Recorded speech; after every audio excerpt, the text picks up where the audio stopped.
Nando!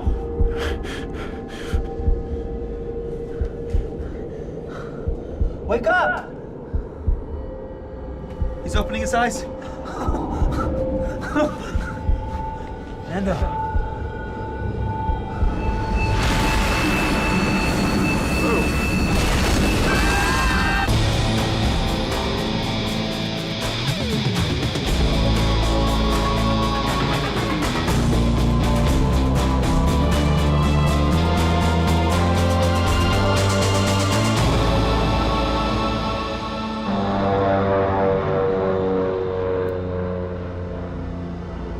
On October 13th, 1972, a Uruguayan rugby team is traveling from Montevideo to Santiago, Chile for a tournament.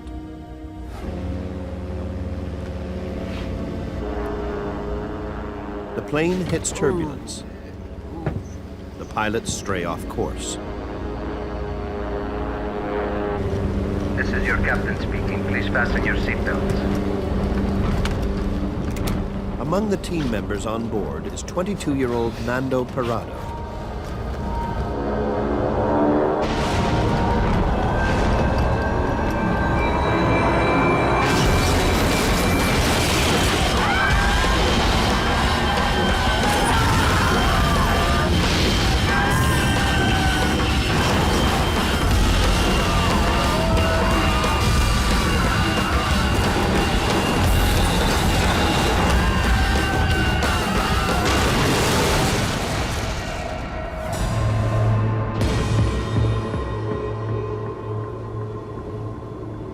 Thirty-two of 45 passengers and crew survived the crash.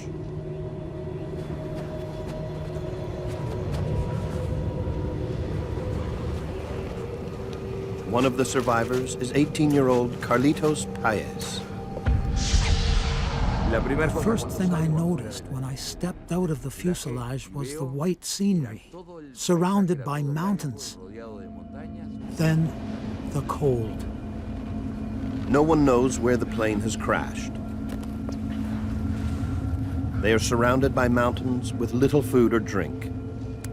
At 4,000 meters, the temperatures are below freezing. To survive, a group of young men will be forced to break the most sacred of human taboos. It is one of the most remarkable and terrifying survival stories of the 20th century.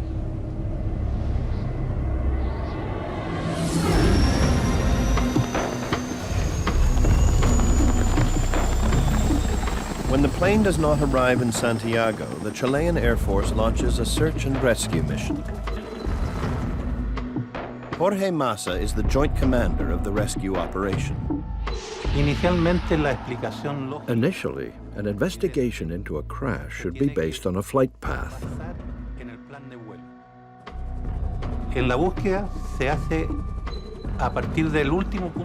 The search begins at the last known point and works backward from there.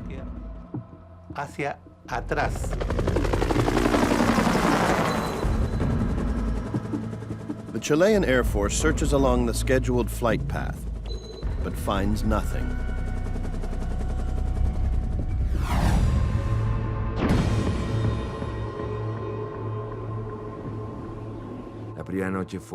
The first night was horrible. People screaming, people dying, the cold, very brutal cold. For many of us, it was the first time we had seen a dead person. By the following day, 4 more people have died. Among the dead is co-pilot Dante Laguirara. There are now 28 passengers still alive.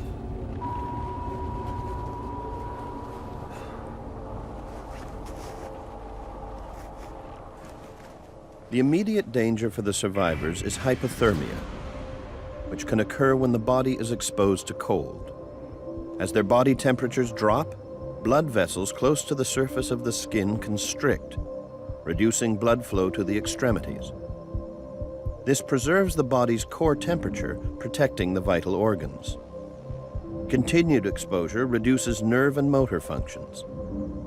Heart rate and breathing decreases. Slowly, the body shuts down.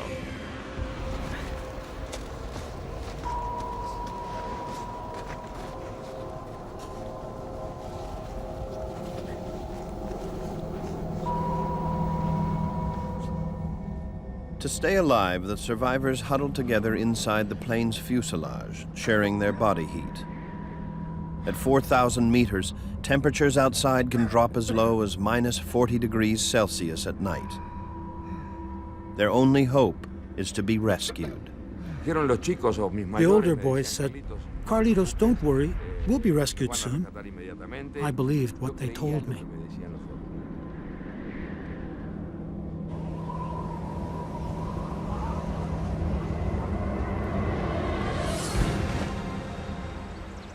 Carlitos' father is the first family member to arrive at the rescue headquarters in Chile.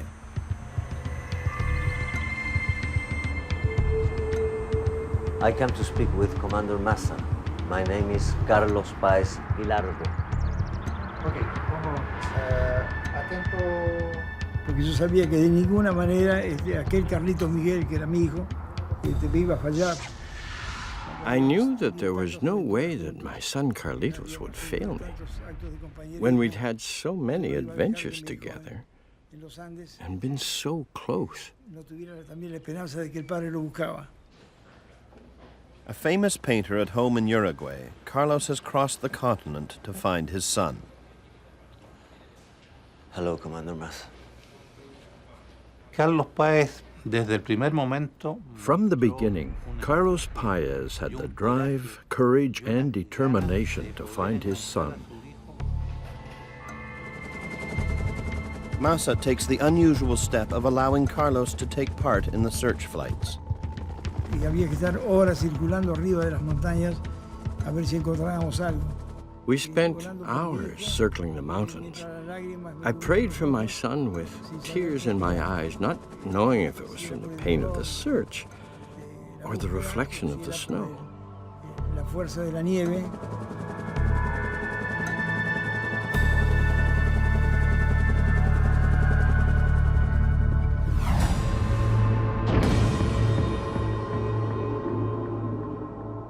After 3 days on the mountain, the survivors grow weak from hunger. They ration 8 chocolate bars, some candy and dried fruit, a packet of salted crackers, and 3 small jars of jam amongst 28 passengers.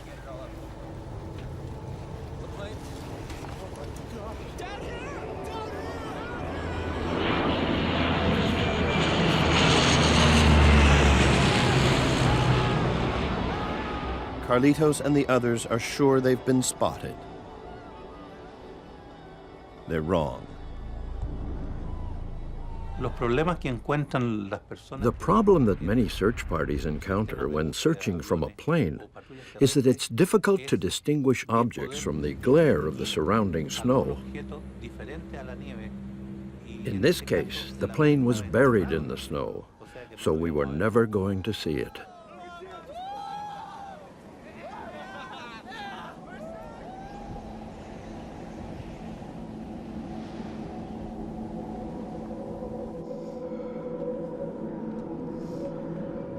Nando Parado has been unconscious with a broken skull since the crash. But on the 3rd day, he wakes up. Where's my mom? On board the doomed flight was Nando's mother and younger sister, Susie. Nando's teammate, 19-year-old Roberto Canessa, breaks the news. Nando. So sorry. Roberto tells Nando that his mother died in the crash and that her body is buried outside with the others. He implores Nando to stay calm so that he may help his sister Susie, who is alive but badly injured. Susie! Susie! Susie! Susie era mi hermana menor. Susie was my younger sister. We always got along very well.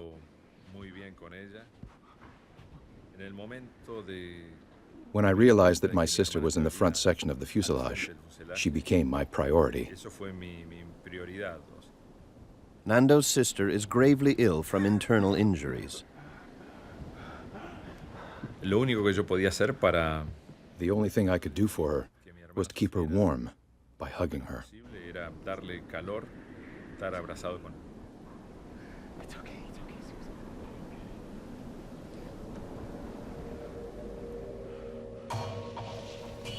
The boys scavenge through the wreckage of the plane, searching for anything that may help keep them alive.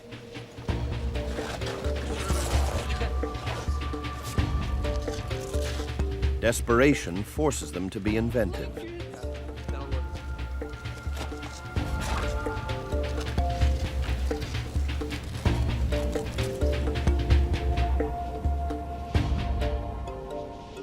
The survivors use seats, debris, and suitcases to build a protective wall against the savage cold.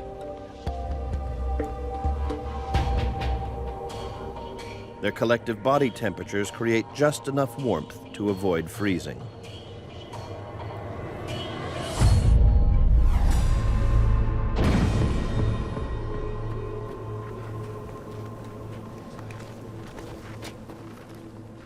Although surrounded by snow, Nando and the others suffer from dehydration.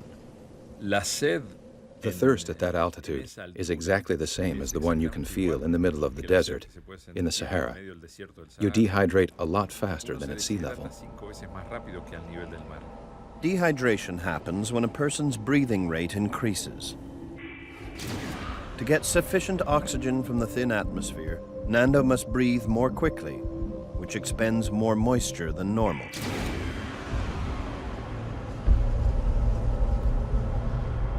What Nando and the others don't realize is that eating snow also robs the body of valuable energy and heat and accelerates the process of hypothermia. Ingesting snow rapidly cools the mouth, and when it's swallowed, the cold water lowers the body's temperature. To restore warmth to the mouth and body, valuable heat and energy is expended. Sin una protección de labios. With no protection from the cold and wind, your lips start to break and bleed. And if you put snow in your mouth, it hurts a lot. It was a double torture, the thirst plus the pain of putting snow on your destroyed lips. El hecho de ponerse hielo y nieve en los labios totalmente destruidos. But there was no other way. No había otra forma. Carlitos tries to melt snow by shaking it, but it burns valuable energy and proves exhausting. The solution came about when someone discovered a way to make water, drop by drop. The survivors discover that every seat back contains an aluminum sheet. They fold the metal sheets to create a makeshift funnel.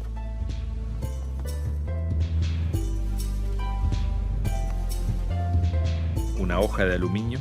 You put a thin layer of snow on the aluminum sheet, and the sun melted that layer into a tin can. And once that can was filled, we'd all take turns taking a sip of water.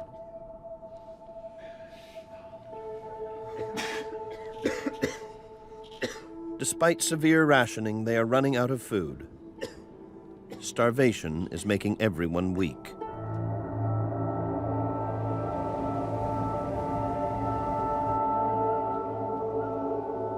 Carlito. Nando quietly confides in his friend Carlitos. You awake? Yeah. I'm gonna climb up. Nando is becoming obsessed with the idea of walking out of the mountains to freedom. Carlitos doesn't take it seriously. He insists Nando is too weak from hunger to even think about it. We have to eat something or we're gonna die.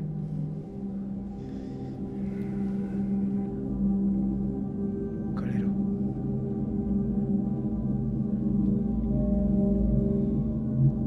Hunger forces the survivors to think about cannibalism.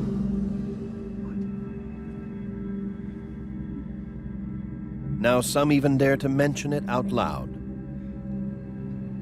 But the idea is still so alien, so forbidden, that nobody is yet prepared to act upon it. God help us all. I've been thinking the same thing.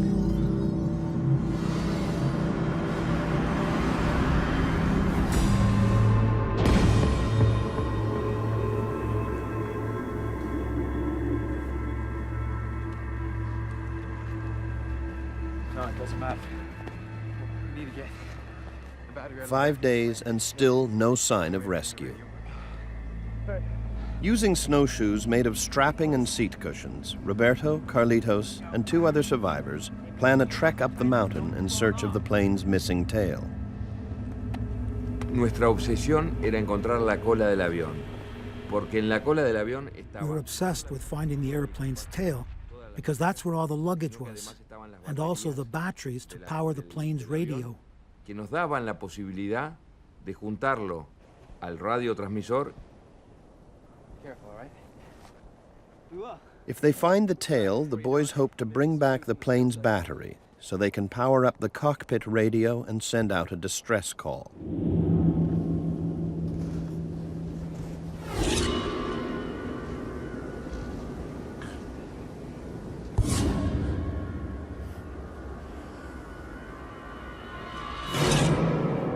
Meanwhile, Nando studies a map from the cockpit, trying to find his escape route out of the mountains. He thinks he's figured out where they've crashed, not too far from the Chilean foothills. Nando believes that only one mountain stands between him and safety.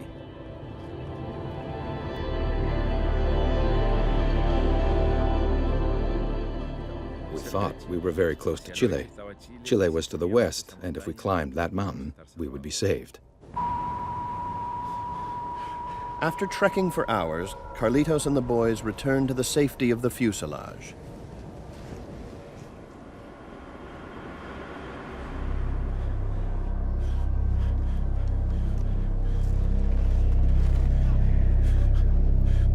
They were unable to find the tail section of the plane. Todo era en contra nuestra. Everything was against us. We were walking in snow waist deep, struggling because of the lack of oxygen and because we were so weak. And the cold, unimaginable. Human beings cannot imagine how unbearable it was. The boys are frozen, exhausted, and defeated.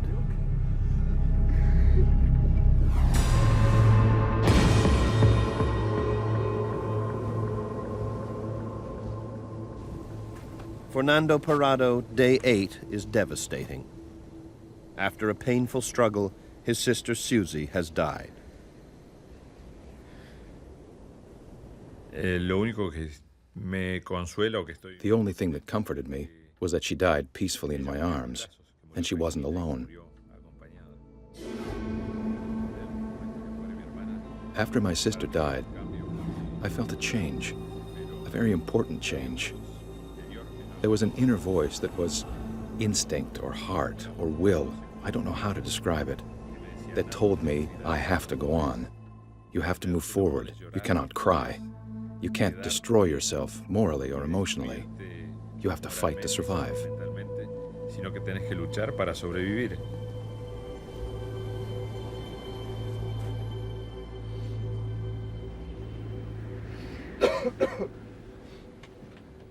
Finally, the food runs out. The last thing I ate was a peanut covered in chocolate. I made it last for 3 days. The survivors are slowly starving to death. Since the crash, Nando's body tapped into the limited energy reserves stored in his liver. To keep him alive, his body begins to feed off itself by breaking down fat deposits and muscle tissue into protein and energy. As his fat and muscle tissues are depleted, his body will become increasingly weak. Vital organs such as kidneys, lungs, and heart will eventually fail. Unless Nando can find a new source of protein and energy, he and the rest of the survivors will die. Nosotros probamos todo lo que podíamos We comer. tried everything that we could possibly eat. Pieces of leather, pieces of shoes, pieces of wood, even hair gel, but there was nothing.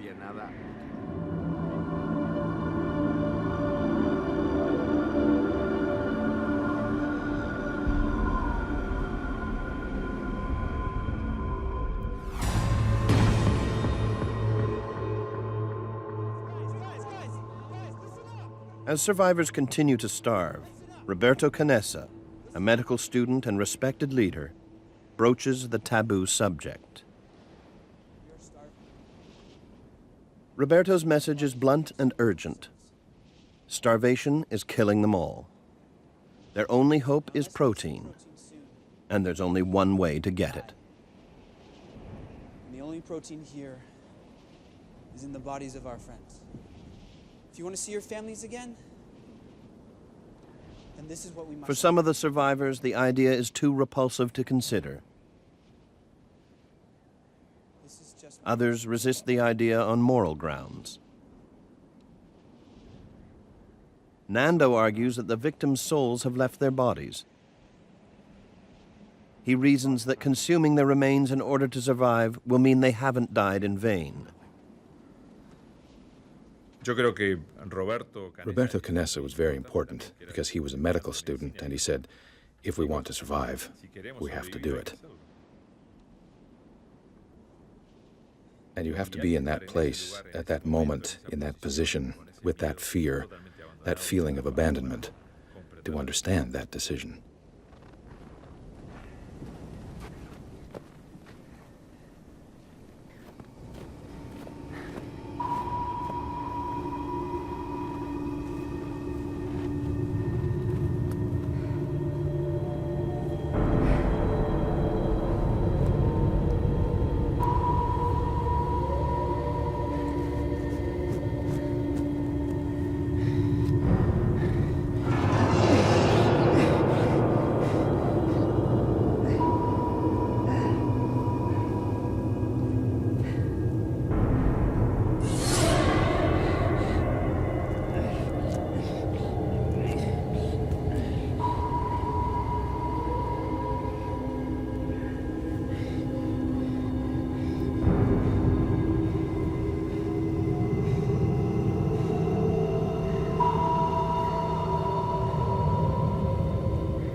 At first, not all the survivors will eat human flesh, but eventually, everyone will.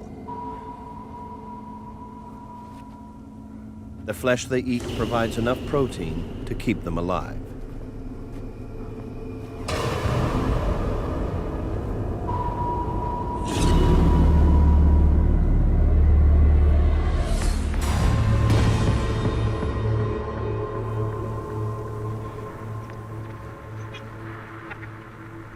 The survivors find a transistor radio and jury-rig the antenna. They try to find news of the rescue efforts.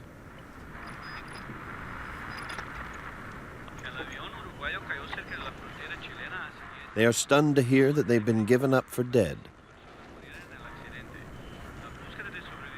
The search has been called off.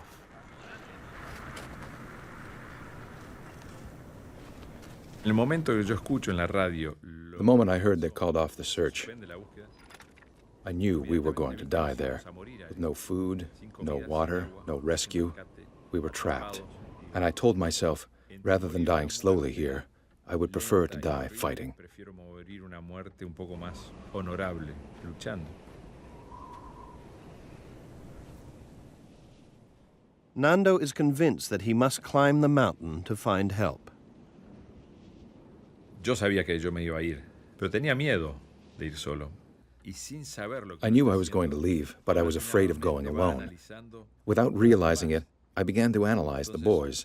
I was thinking, with this one I can go, with this one I cannot. Yes, no. Slowly, the list got smaller. Paulatinamente la lista se va achicando mucho. For Nando, there is only one choice for a climbing partner, Roberto. Yo me llevaba muy bien con Roberto en ese momento. I got along with Roberto very well. Quien tenía un liderazgo muy notorio. He was a leader. He worked hard, and he had courage. I asked him to come with me. Yo le pedía que por favor me acompañara.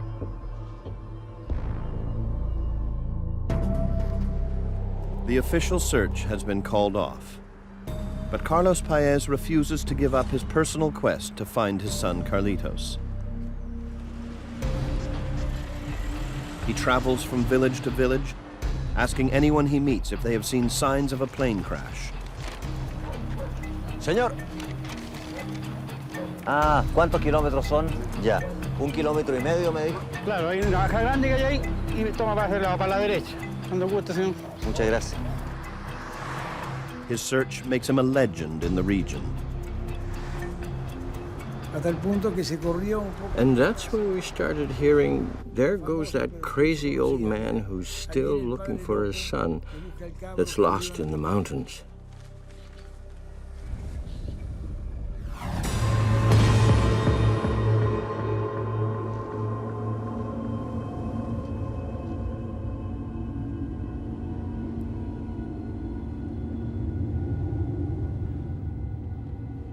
On their 17th night in the fuselage, the survivors hear a terrifying new sound.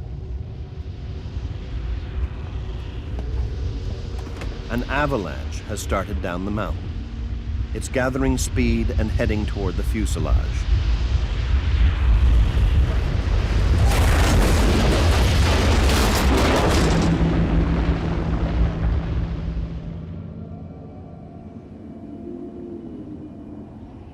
The avalanche buries most of the 27 survivors, including Nando Parrado. I felt like I had 1,000 tons of concrete on my chest. I couldn't breathe anymore.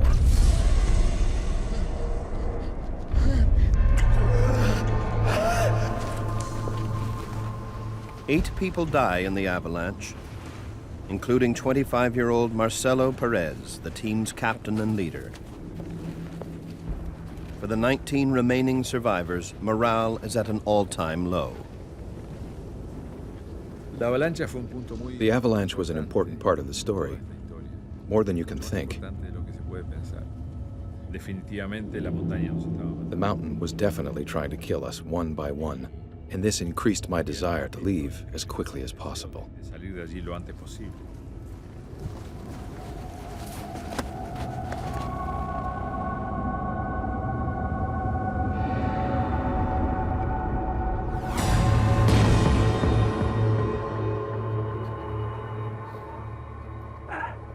6 weeks trapped in the Andes.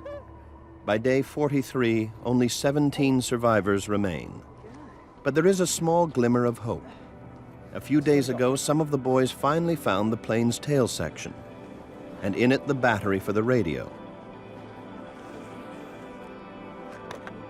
Today, Nando, Roberto, and 2 others return to the tail with the radio and its transmitter. They hope to fix the radio and send out a distress call. Wiring the radio, transmitter, and battery together is extremely complicated. It will take days to determine the correct connections. Meanwhile, in their continual search for warmth, Nando and his friend Antonio discover a valuable commodity: pieces of insulation.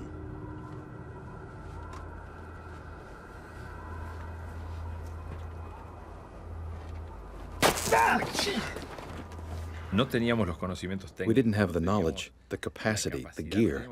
We didn't know how to make it work. We just had hope. Roberto has been counting on the radio to save them. It was going to be a miracle if it worked. I sincerely think that in the end, nobody expected that radio to work. Their attempt to make contact with the outside world has failed. Nando and Roberto know that death is inevitable unless they attempt the impossible: scale the mountain that stands between them and safety.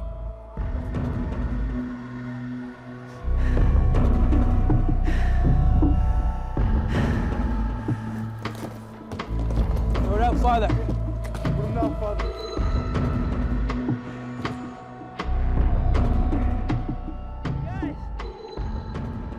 The boys build a giant cross next to the tail section as a sign to any rescue planes. It's November 28th. They have been trapped on the mountain for 47 days. Nando plans his escape. I had chosen December 12th to leave, because if you do not choose a date, you stay and stay.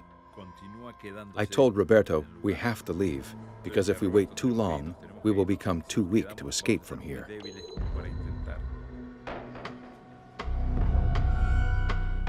The preparation for the final expedition was a lot of teamwork, spectacular teamwork. Everyone gave it their best shot so we could be successful. Nando and Roberto expect the trek to go on for days. The greatest danger is freezing overnight on the mountain. The insulation found in the tail could save their lives. Carlitos was in charge of sewing a sleeping bag with copper thread that we got from electrical material from the airplane. Make sure you wire tight.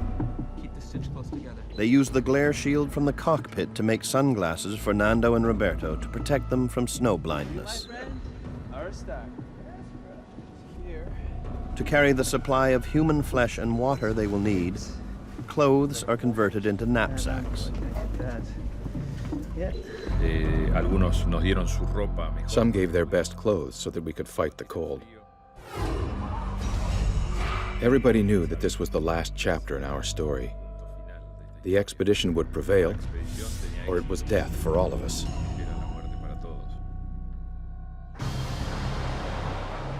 In village after village, Carlos posts a cash reward for any news about a crash site and the whereabouts of his son Carlitos. Estoy tratando de encontrar información sobre el avión que se perdió. ¿Se los pasan a su papá?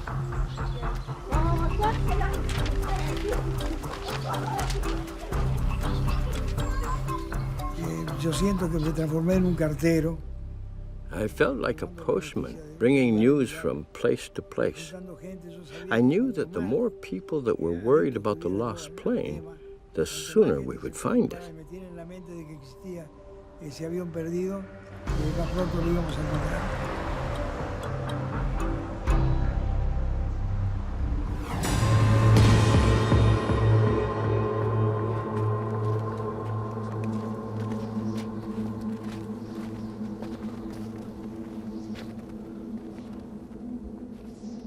Before leaving the fuselage for the last time, Nando offers the remains of his mother and Susie as food for survival.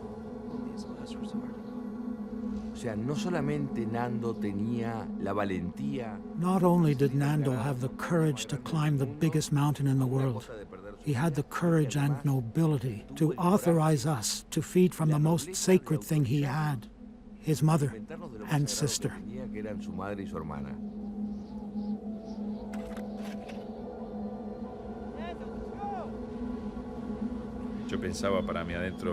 I thought to myself that Carlitos doesn't know how scared I am, or that I don't know where I'm going.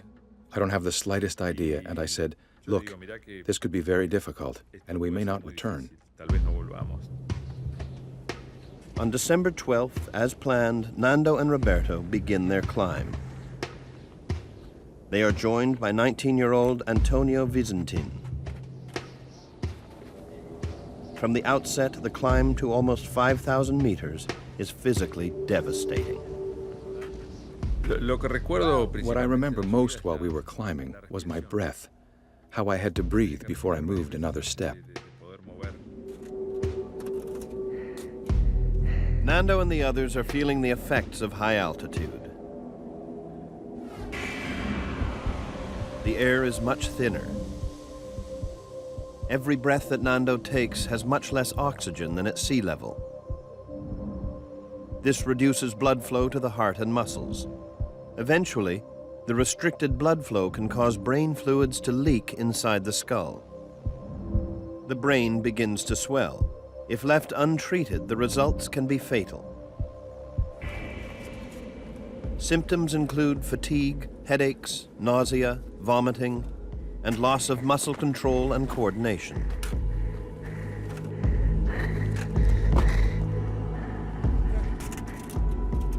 nos lleva a cerrar toda nuestra mente a todo lo que You close your mind to everything that is not of that moment. I was totally concentrating on the next step, where I was going to put my feet, my hand. My whole life was planning the next 10 or 15 meters, and then the next 10. los siguientes 10 metros, 15 metros, 20 metros.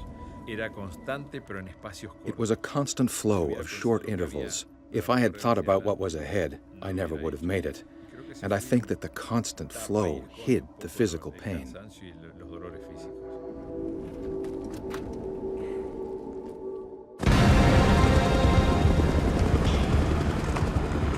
It's been weeks since the official Chilean rescue mission was called off. But the victims' families put pressure on the government in Uruguay to send up a special surveillance plane. High over the mountains, the plane's camera records an unmistakably human sign. A cross. The photos are developed at the Chilean Air Force Base. Jorge Massa and Carlos Paez examine the photos.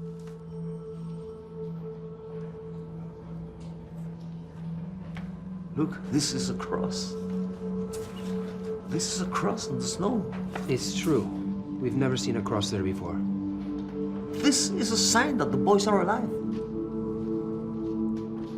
I hope you're right. I am right.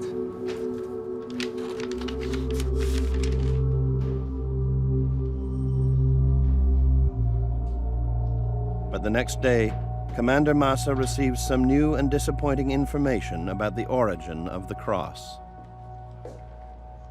De informaciones que recibimos de Argentina. After speaking to officials in Argentina, we discovered that, unfortunately, the cross was actually made of instruments used to measure snow levels that would tell us how much water to expect in the summer. The cross in the photos is not the one the boys have built. Once again, the rescue mission is called off.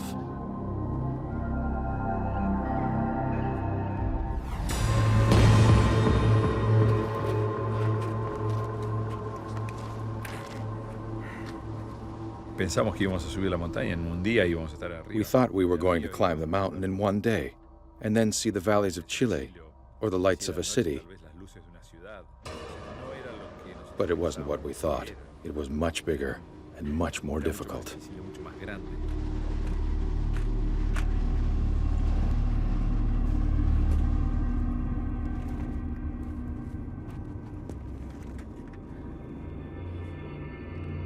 Go for this. We'll see the foothills. For 2 months, Nando and Roberto have believed that if they can only get over the mountain, they will descend into the green valleys of the Chilean foothills.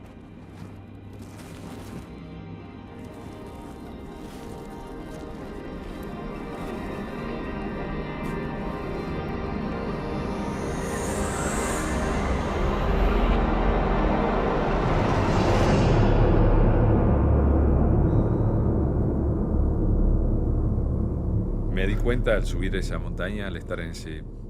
After climbing that mountain, I realized that everything we thought was wrong. We weren't in the foothills. We were in the middle of a mountain chain. There was no chance of surviving. Absolutely no chance. The boys believe the crash site is in Chile, on the western edge of the mountain chain. In fact, they are trapped in the middle of the Andes, east of Chile and in Argentina. Para mí ese fue uno de los... It was the most decisive moment of my life. I accepted that I was going to die in those mountains. I was not going to return to that plane. But dying up here seemed useless. After 3 days of difficult climbing, they are demoralized, broken, and exhausted.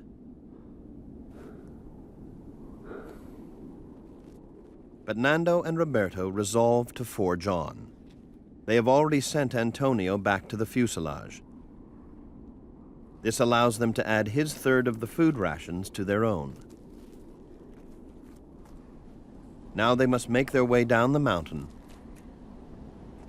into the icy valley.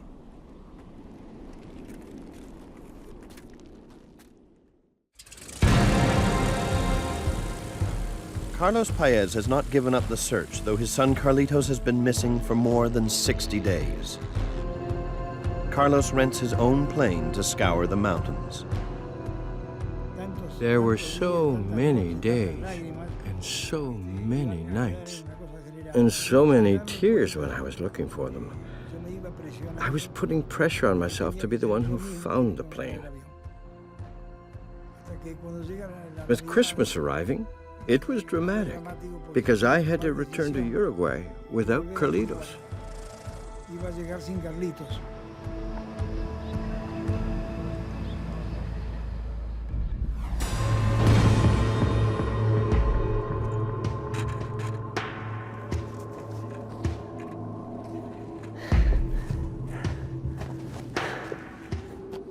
Nando and Roberto have been walking for days.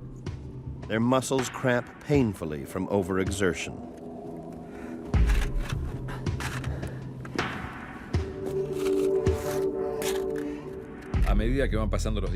As the days went by, we started to feel weaker, mentally and physically.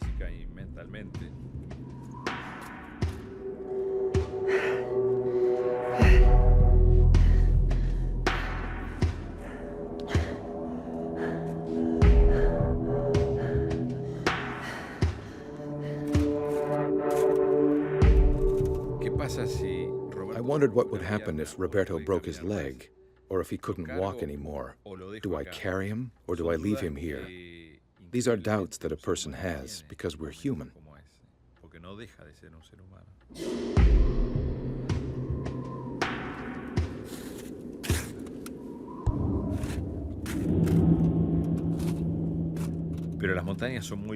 The mountains are beautiful. They're majestic. They rule in that place. They don't want humans there. When one is dying in those mountains, they transform into a truly horrible monster.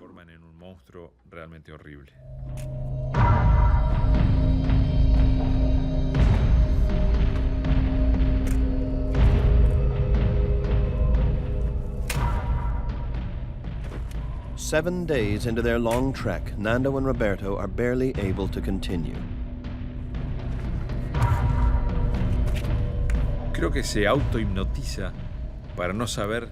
I think I was hypnotized. You don't realize how hard what you're doing is. If I had stopped to think, I would have died.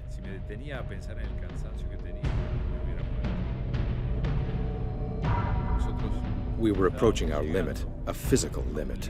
It was a real low. There wasn't much life left in us.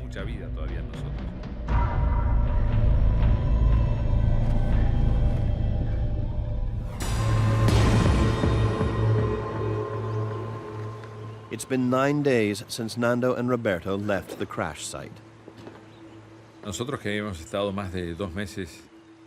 We had been living in a black and white world because of the snow and rocks. For me, going from snow to rocks was like crossing a line, a very important line, the line from death to life. We had hope.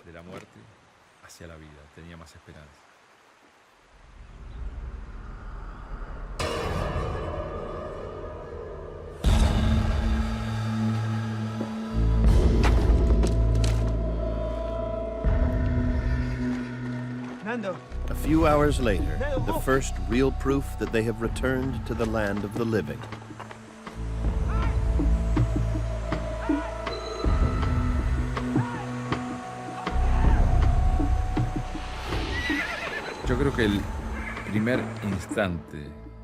The first moment I realized that I might survive was when the man stopped his horse to look at us.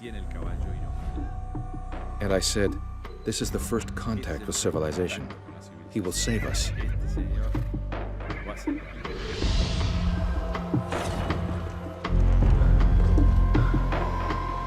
The man across the river signals that he will go for help.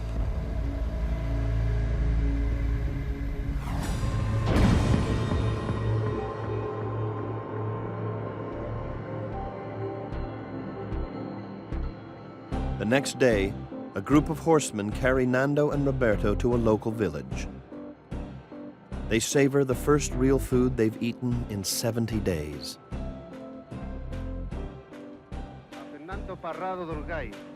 Word spreads of 2 plane crash survivors who have walked away from death. The story grows even more incredible when the boys reveal that 14 other survivors are waiting to be rescued back at the crash site.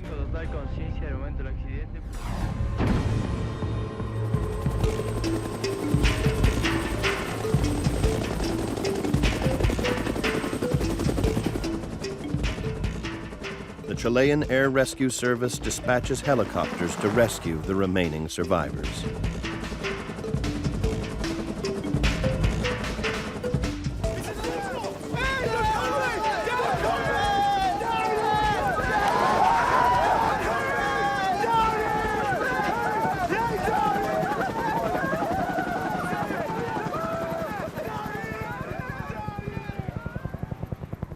On December 22nd, a Christmas surprise for those who survived 72 days in the Andes. Susie!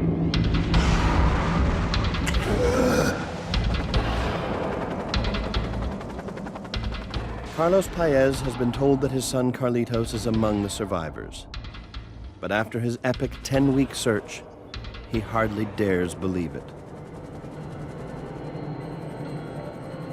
La angustia de la espera del helicóptero fue tremenda. There was a lot of anguish while waiting for the helicopter. When it landed and the dust settled, I saw Carlitos. He smelled of sweat and sacrifice and death. I hugged him intensely. I think that photo of us shows that moment very well, because it conveys the horror and the happiness at the same time. It's a reunion that probably never would have happened if it wasn't for the determination of Nando to find an escape route out of the Andes. As Carlitos exits the helicopter, he embraces Nando. I wanted to thank Nando in some way for what he had done. I hugged him. We fell to the ground. For the first time, I felt warm. Only 16 of the 45 survived, huddled in a battered fuselage, weak with hunger and numb with cold for 72 days. It is a testament to the strength of the human will, one of the greatest survival stories of the 20th century.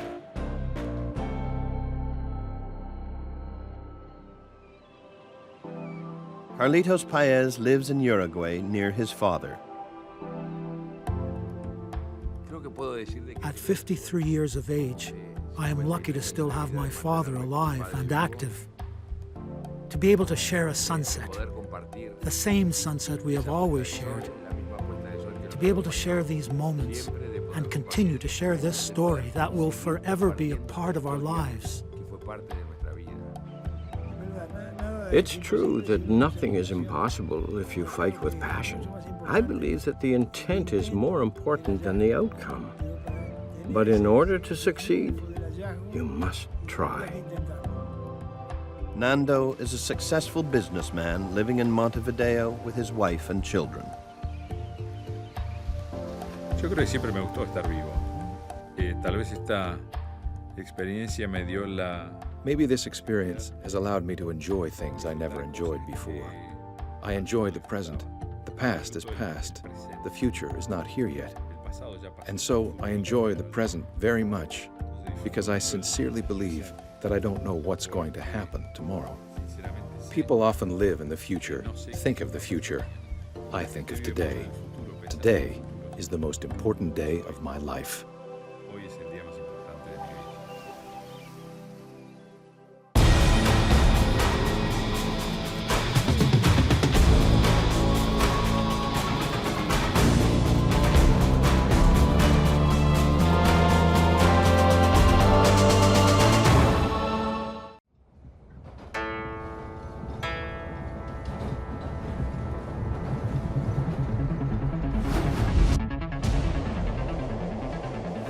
Rapid train number 5418 is behind schedule just outside Osaka, Japan.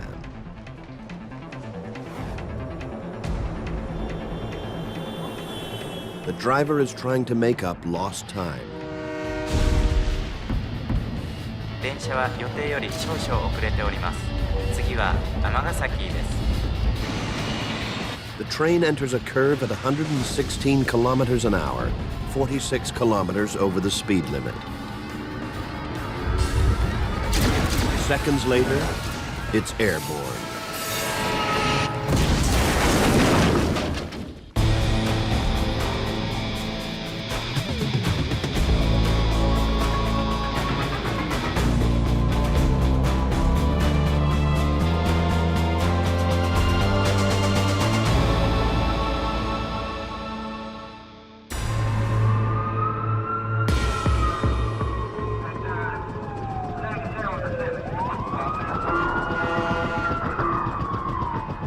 Monday, the tail end of rush hour.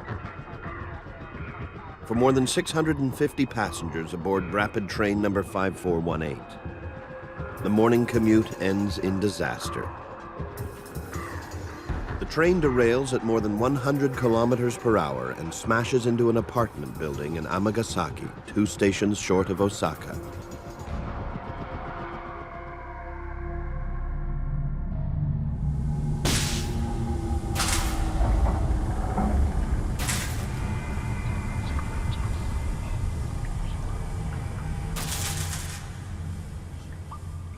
It's hard to believe that anyone inside the first 2 carriages could have survived. But this man has. Shortly after the crash, Kyoichi Yoshida, a 39-year-old video engineer, regains consciousness. 目が覚めた時は、もう世界がなんか。When I woke up, the world in front of my eyes was foggy. It could be because I wasn't fully conscious.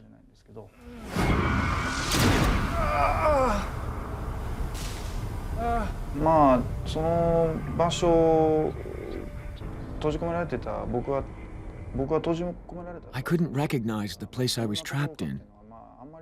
I mean, I saw a concrete ceiling above the window of the train, and I thought, what am I doing here?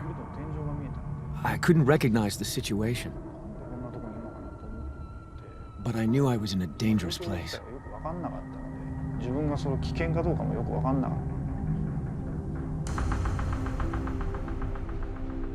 Yoshida was traveling in the lead carriage, which hit the apartment building with such force that it's now buried deep inside the basement parking garage.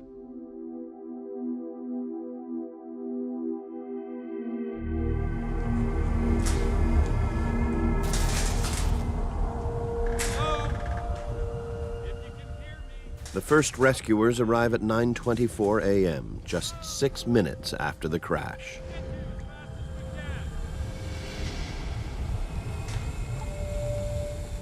Nothing could have prepared them for what they see inside the wreckage.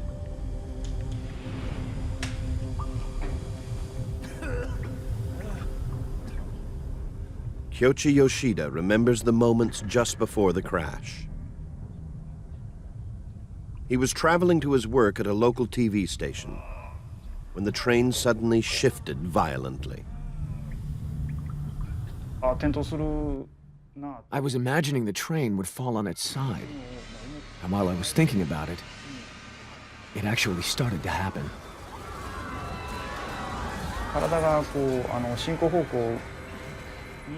I was thrown to my right, toward the front of the train. Then I realized that I was facing backwards. I could see down toward the rear part of the train, and while I was falling, I was losing consciousness.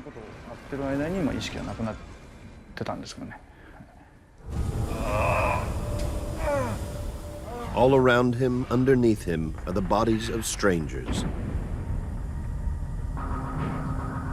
Then he spots something familiar lying right on top of him. And then when I looked at my chest, there was my laptop computer I'd been using just minutes before, hanging nicely right there in front of me. Yoshida believes that the gap between the laptop and his chest may have saved his life, giving him just enough space to keep breathing.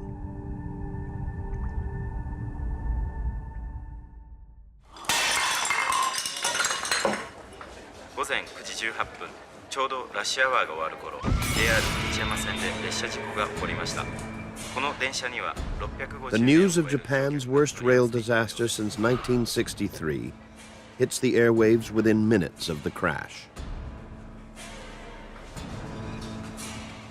Momoko Suzuki is at work when the news breaks. She's horrified by the report of numerous casualties, especially since her husband and her daughter Junko often ride that train. この事故によって列車の1両目は完全に大破。しかしながら奇跡的にもその車両には生存者がいました。現在のところ事故での死者は2、30人と確認されています。The rescuers soon realize that 20 to 30 dead is an optimistic prediction. In the first hour alone, they discovered dozens of bodies, most of them in the two front carriages. Hundreds of injured are taken to nearby hospitals, and many are still trapped in the depths of the wreckage.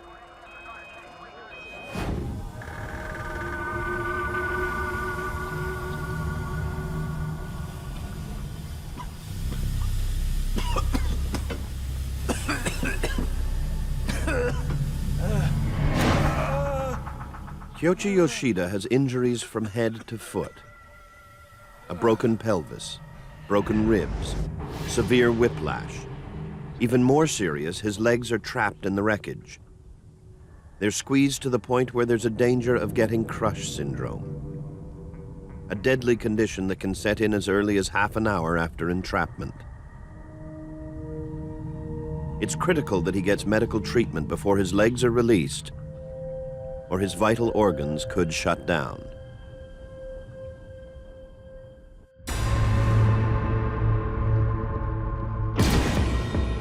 Saisakai Shiga Hospital is 70 kilometers from the crash site, home base for a remarkable medical specialist, Dr. Takanobu Hase.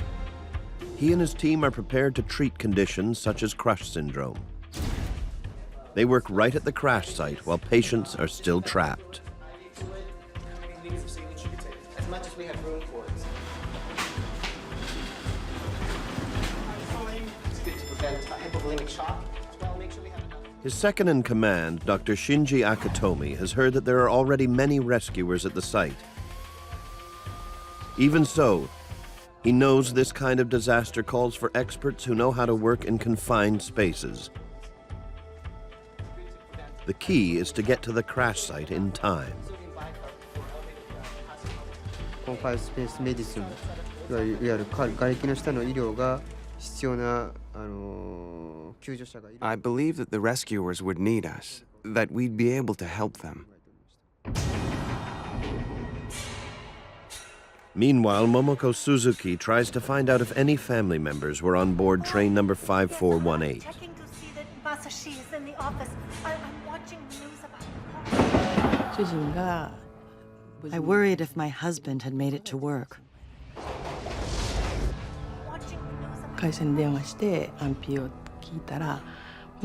I called his office and they told me he's in. I was relieved. But then I thought, maybe Junko is on that train.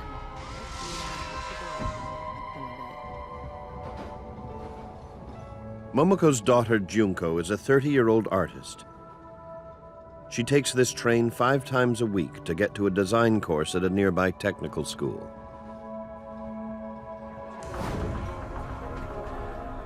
Momoko calls Junko's mobile phone.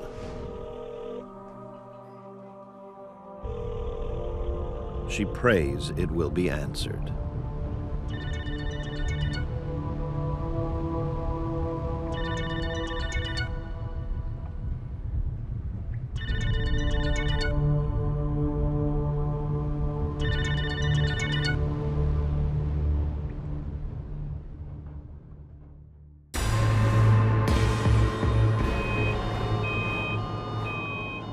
The team from Saisakai Shiga Hospital races the 70 kilometers to the crash site.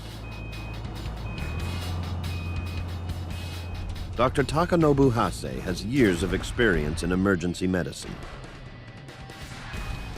The massive Kobe earthquake of 1995 was a turning point in his career. Hase was shocked to see many people die in the days following the quake because they didn't receive on-site treatment for crush syndrome. Ever since then, he's taken a special interest in confined space medicine.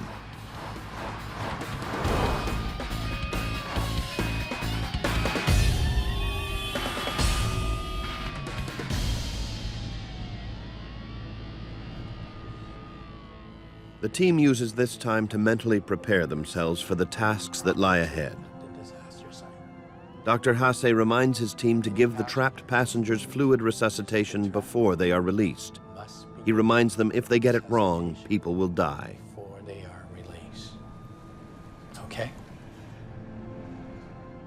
A young intern, Hiroaki Nagata, has joined the team. He's never set foot on a disaster site before. 私はその現場が初めてでしたので It was my first time, so I was just going to do exactly as the senior doctors ordered. At the time, I had no idea what I could do for anyone. I was very nervous. Very nervous. The senior doctors offer encouragement. 永田先生に伝えたかったことは I told Dr. Nagata that at the disaster site everybody will be agitated and rushing around. I said that we have to prepare ourselves to be calm. That's what I told him.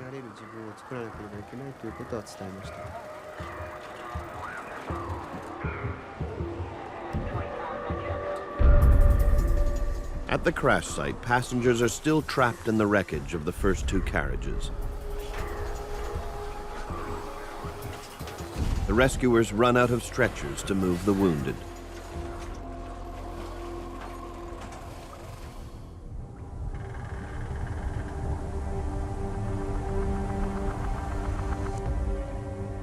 A few survivors are trapped so deep in the rubble that the rescuers won't even discover them for several hours.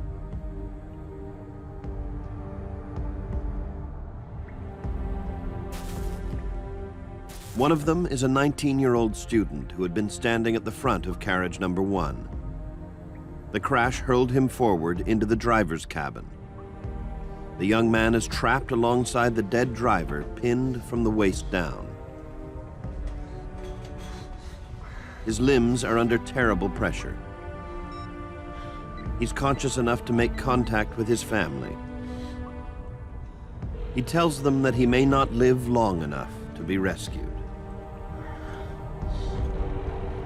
Don't give up. Just hold on. Hang in there. Further back in carriage number 1, Kyoichi Yoshida fights his fear and pain by encouraging the person next to him.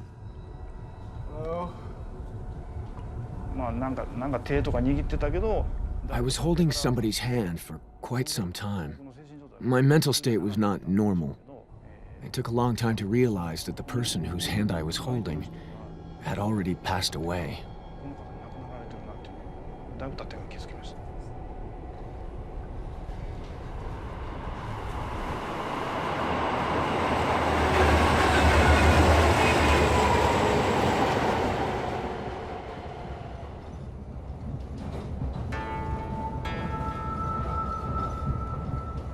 This morning, Yoshida changed his routine. Instead of riding at the back of the train, as he normally did, he sat in the very front carriage.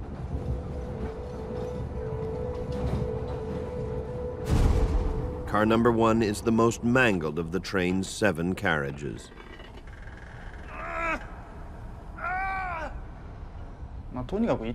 It was really, really painful.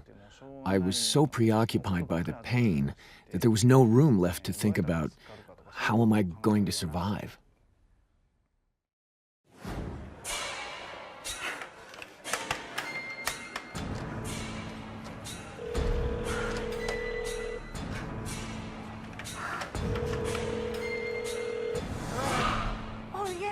Momoko Suzuki calls other family members to see if they have heard from Junko. But There's no answer.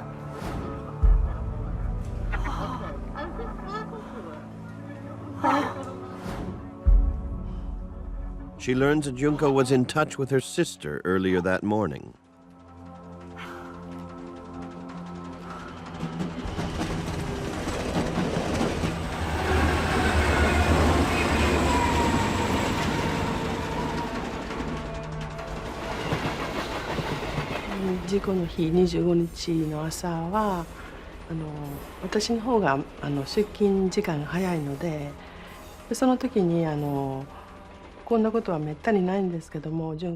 That day the accident happened, on the 25th, I had to leave home before Junko.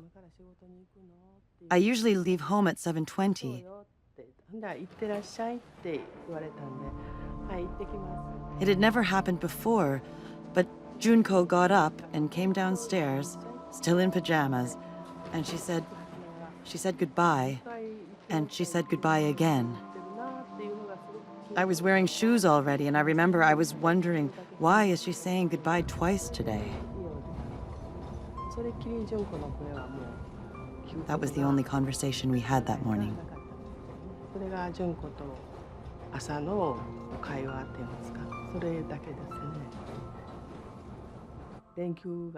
There was a long weekend approaching, so my daughters had been exchanging text messages about having some dinner party.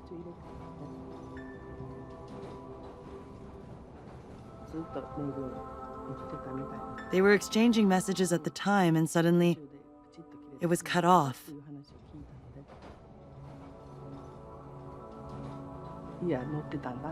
It made me realize she was most probably on that train, and I started to feel very panicky.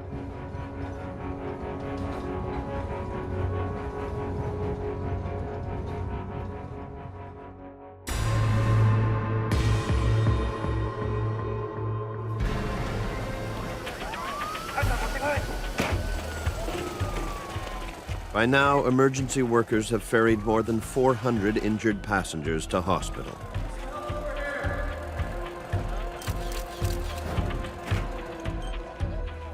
At the disaster site, they are now concentrating on body recovery.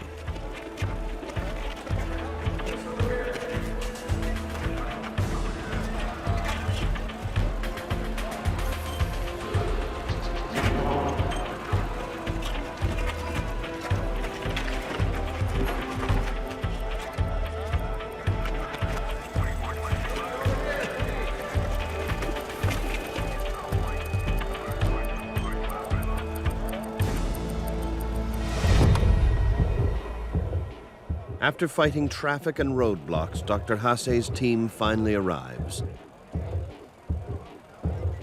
They hope they haven't arrived too late. The first thing I saw was a horrendous sight. This huge train bent into a V shape, hanging from the apartment building.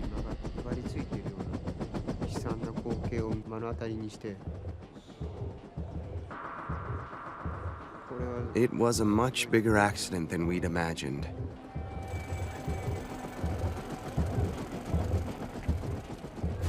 As they approach the wreckage, team members check victims for vital signs. All are dead. But Hase's team know from experience that there might still be survivors inside.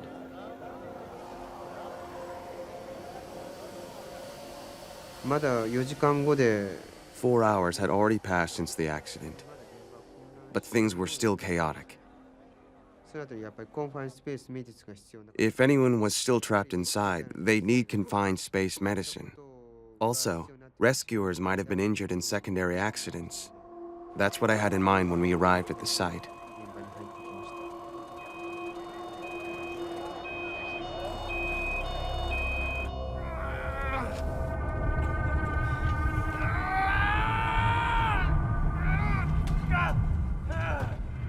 Inside carriage number 1, emergency workers have removed some of the bodies. But they cannot release Yoshida. Crush syndrome is now a real risk.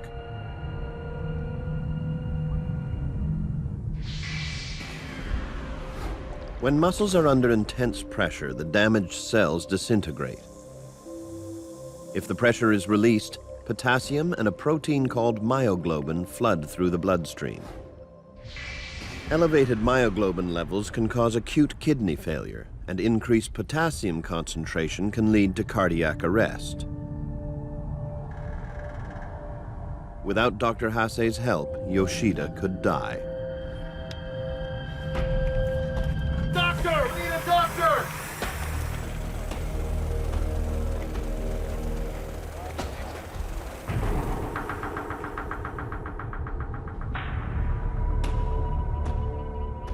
As Dr. Hase's team enters the destroyed parking garage, they are stunned by the destruction around them.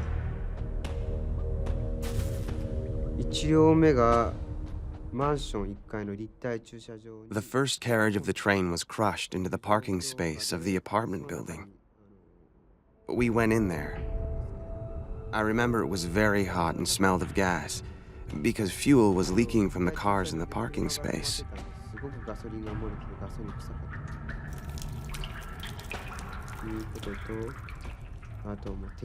Reinforcement steel was exposed, and there was shattered glass everywhere.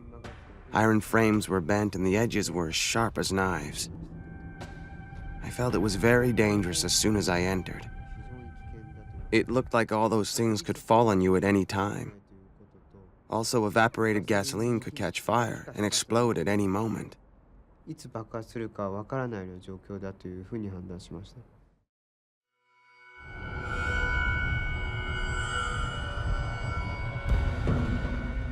Inside the demolished car park, there is not enough oxygen and too much carbon monoxide, a toxic combination. In this confined space, rescuers also risk contamination and infection from the blood and other body fluids of the victims.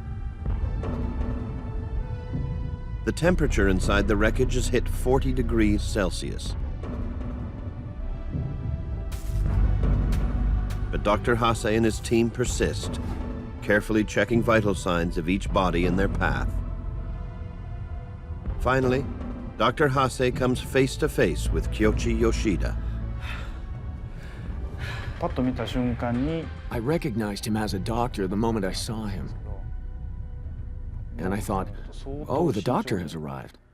He was providing triage very prudently, taking so much time to make sure.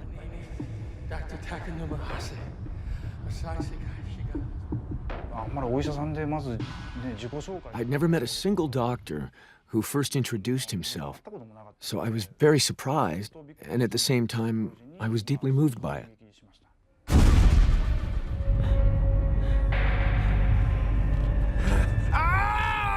Dr. Hase realizes Yoshida's leg is trapped and under great pressure.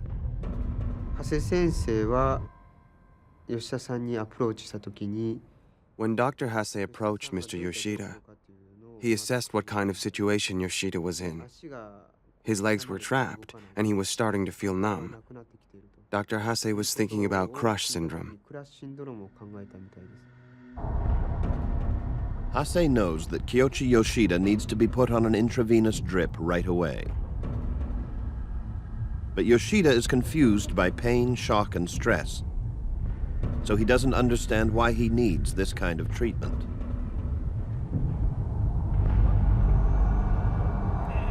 The doctor explains that intravenous fluids will help prevent crush syndrome and possibly save Yoshida's life.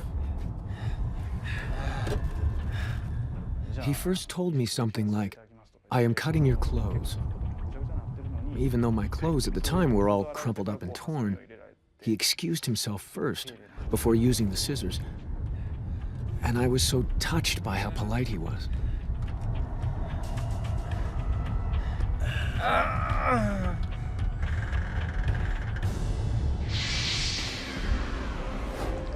The intravenous fluids help flush out the myoglobin and potassium that will otherwise flood into the bloodstream as soon as his leg is released. The treatment will help prevent kidney and heart failure. Fluid resuscitation also reduces the possibility that he will go into shock once released.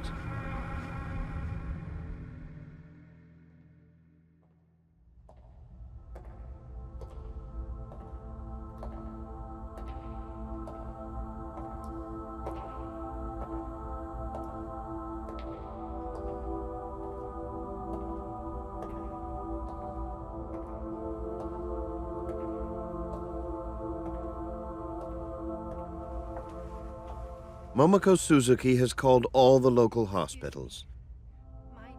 Her daughter Junko isn't at any of them.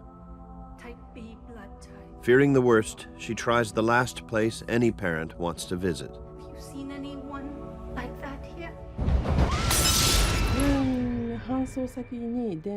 I called many hospitals, but I couldn't get information about Junko from any of them.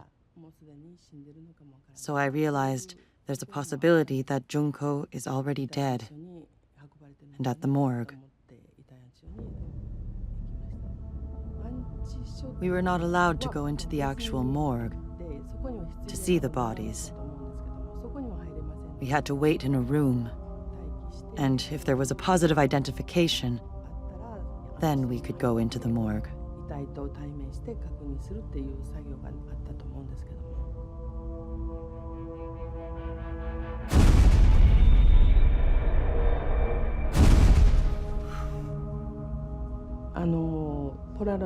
There were Polaroid photos of the dead people that I had to go through to check if Junko was among them.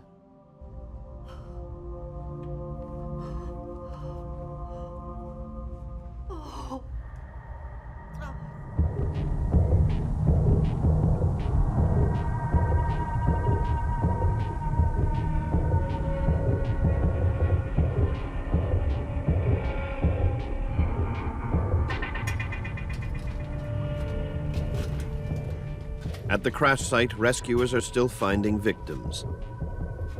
More than 5 hours after the accident, they discover a young woman deep inside carriage number 2 who matches Momoko's description of her daughter Junko.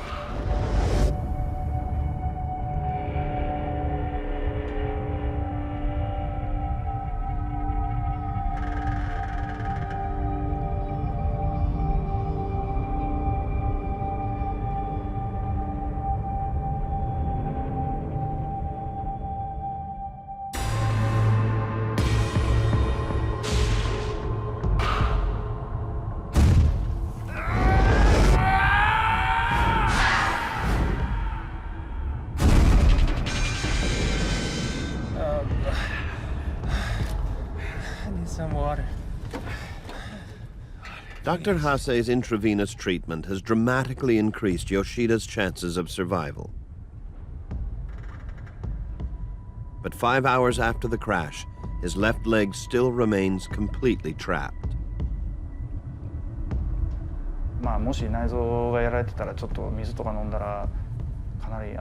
And I was thinking, if the inside of my body was damaged, drinking water could cause problems. But I couldn't stand it, so I took some water. And also, it was unbelievably humid, so I asked them to pour the water from their bottles over my head.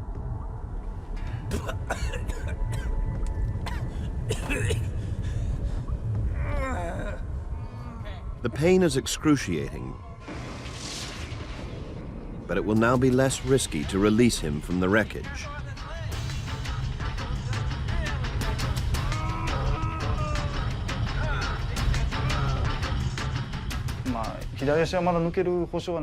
Although there was no guarantee that my left leg could be pulled out of the rubble, I felt relieved somehow.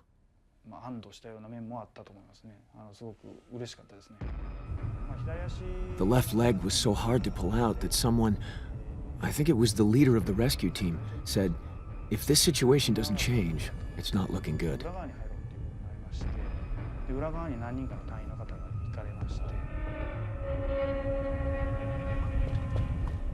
The rescuers are having a hard time figuring out which foot is Yoshida's. Tangled in the mountain of rubble with his left leg are the limbs of dead bodies.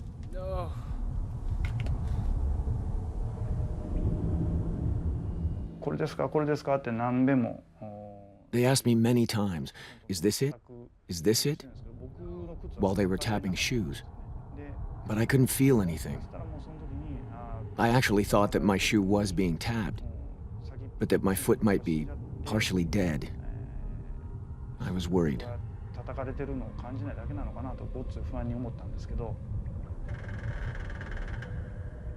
Yoshida wants to call his family, but can't find his phone.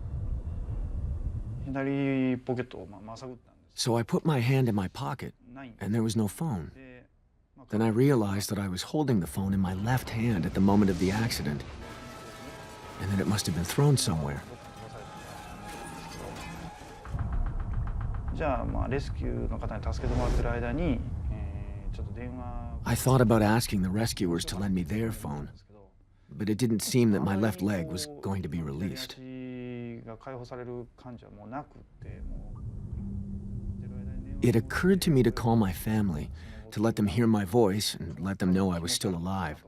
But then I also thought that if I didn't pull through, they might be devastated. So I decided to call them after I was released.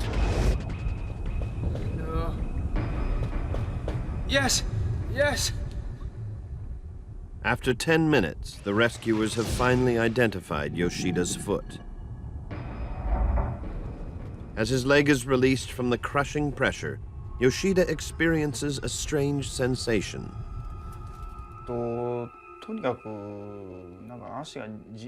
I felt a strong pounding in my leg.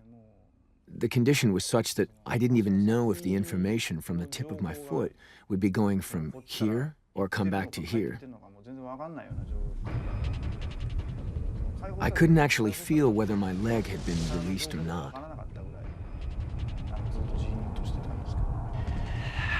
I'm gonna roll him over gently. Blood rushes into his left leg, which increases the risk that Yoshida will go into shock.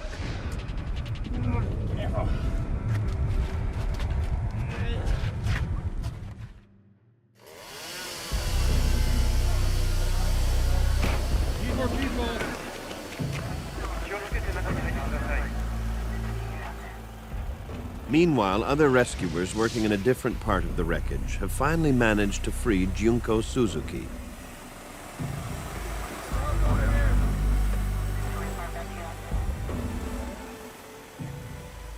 They ease her out of the rubble of carriage number 2 and bring her motionless body to Dr. Akitomi.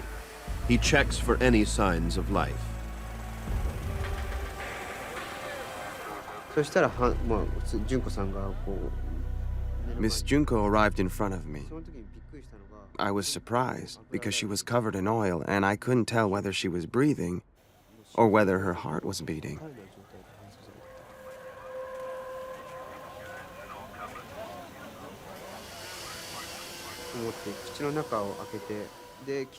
I opened her mouth a bit and found it was filled with tiny pieces of glass. I did not have any equipment with me. I just had 2 ballpoint pens. I put one of them between her tightly closed teeth and forced her mouth open.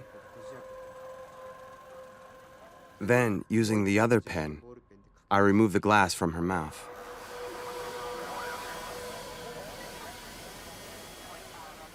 Dr. Akitomi tries to get any kind of response from Junko. His efforts fail. He realizes she's in a coma.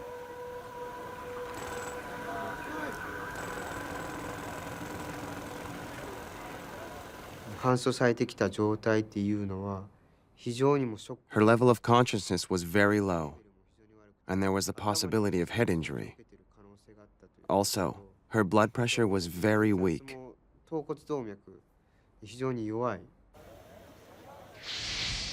Junko is also in shock because there isn't enough blood and oxygen flowing to her brain, heart, kidneys, and liver. So these organs are in danger of shutting down.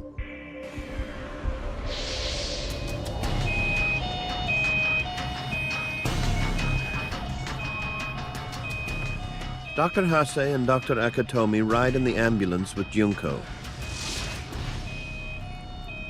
fighting to keep her alive. This could be touch and go.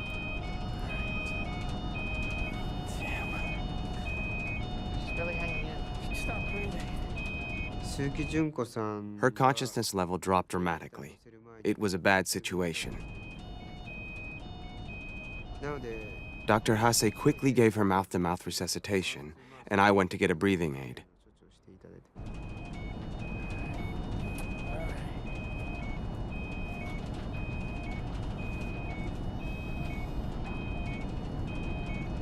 Okay. Got it from here. All right. 僕にとってハセ先生というのは本当に尊敬する。 Dr. Hase was someone I really respected. He was very understanding. And he was my mentor.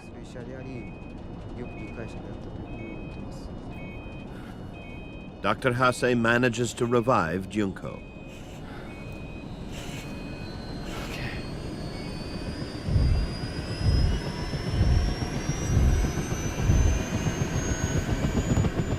Her condition is so critical that her only hope is an airlift to hospital. Dr. Akatomi and Dr. Hase decide they must take the journey with her.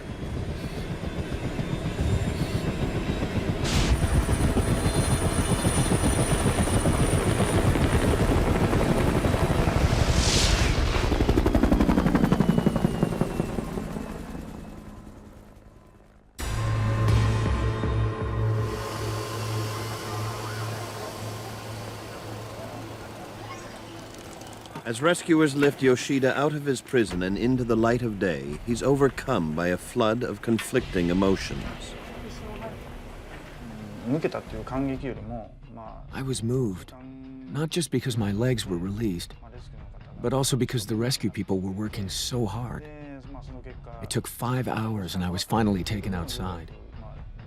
I was so grateful to my rescuers that I ended up having tears in my eyes.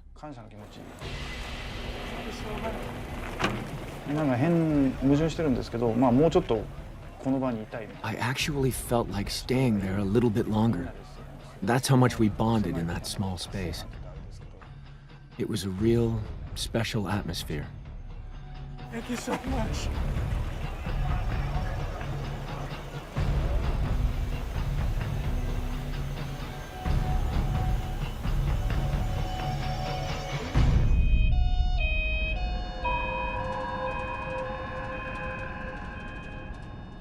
It was really cold, and I started to have a chill.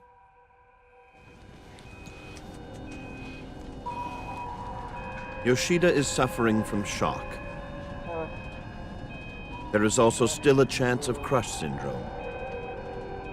Even though he was treated on site, doctors will have to watch closely for signs of kidney problems in the next few days.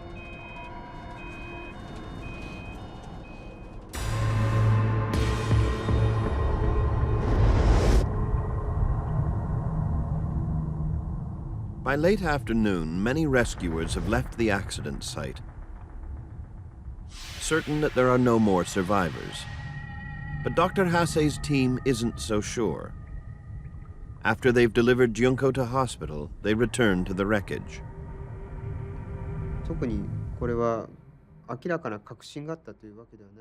I'd heard that in other countries, there have been quite a few cases where people were rescued 24 hours, even 48 hours later. I was not sure that any survivors would still be trapped, but I wanted to help in case someone was found alive. Just after 4 p.m., rescuers hear several voices from the very front of carriage number 1. Among them is the 19-year-old student whose lower body is pinned beside the lifeless driver. He feels pressure in his chest. Breathing is difficult. Both legs were trapped. He couldn't feel anything, couldn't move his legs at all. When I heard that, I knew there was a chance he would have crush syndrome, that if he did not get treatment for it, he may not survive.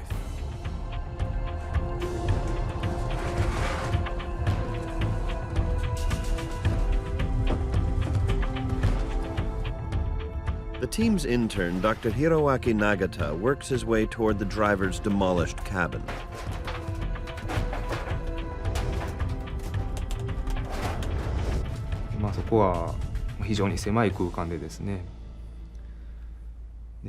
It was a very small space.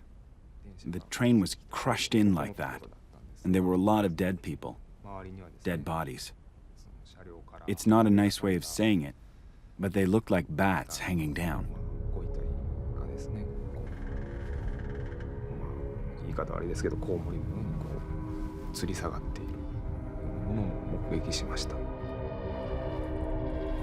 Dr. Nagata prepares to treat the young man for crush syndrome and encourages him to hang on for a little longer.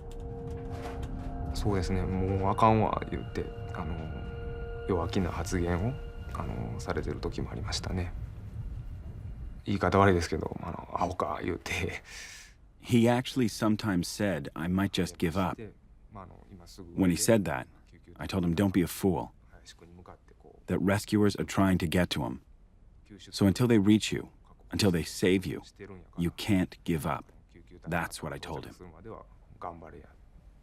そしたら助かるしいうことを喋りましたね。非常にやりにくかったです。やりにくいけど必要なのでやらなければならないという状況でした。そういう。It was a very awkward way to be giving treatment. I knew that if I failed to give him IV fluid, he was going to die. So I did my best. You're gonna make it. It's okay.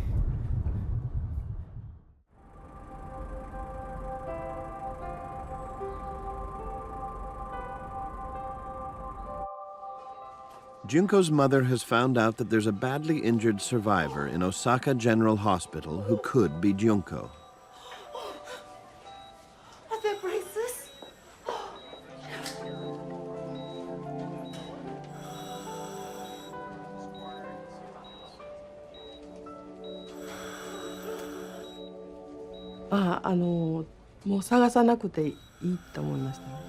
I felt my search is over. I have found her.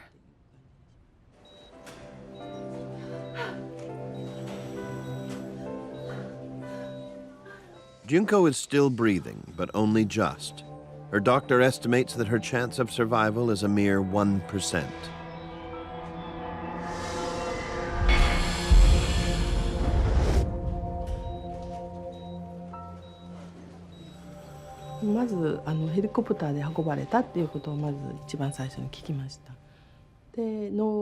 The doctor told me that Junko was brought here by helicopter and that there was an emergency operation in her stomach area that they had to do without permission in order to save her life.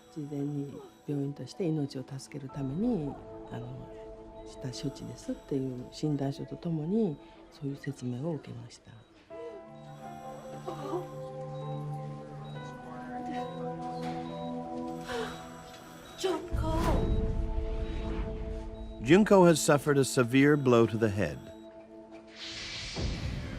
Her brain tissue swelled, creating great pressure inside her skull. This pressure compromises blood flow and oxygen that nourishes the brain. After hours in this condition, it's very likely any damage could be permanent.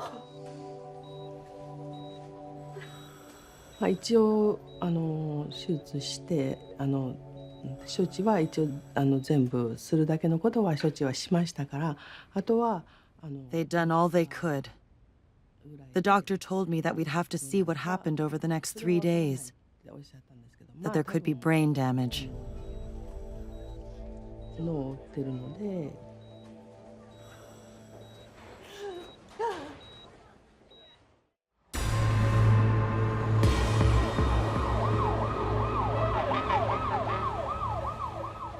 Dr. Hase's team works into the night to help save the lives of several remaining trapped passengers. All are suffering from crush syndrome and need on-site treatment. The young man from the driver's cabin is the last survivor pulled out alive, 22 hours after the crash. In all, 107 passengers died in the crash. 555 have been injured, many severely.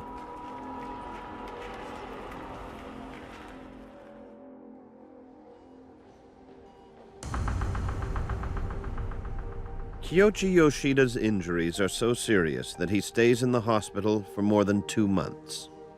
He is deeply moved by the team that volunteered and traveled 70 kilometers to save his life. If I didn't get treatment, I might have died or ended up on a kidney machine. If I'd been rescued before Dr. Hase treated me, it's likely I would have ended up with crush syndrome. It took 5 hours to rescue me.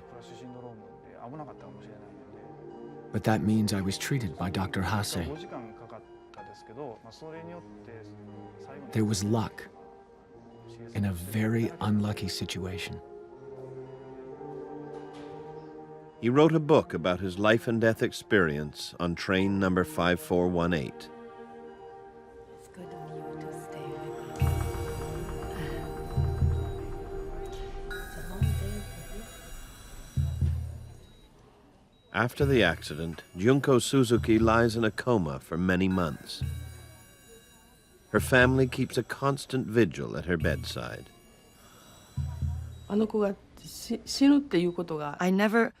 I couldn't accept the fact that she's going to die. I always had it in my mind that she will be okay and she will regain consciousness.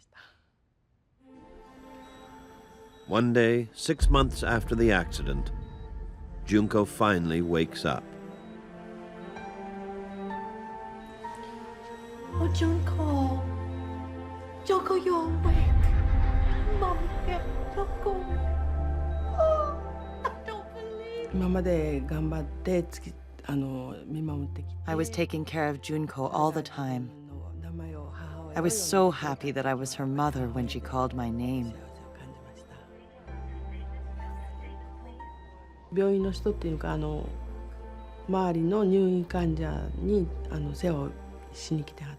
The nurses at the hospital heard her voice with me. They were actually crying. They were so happy for me.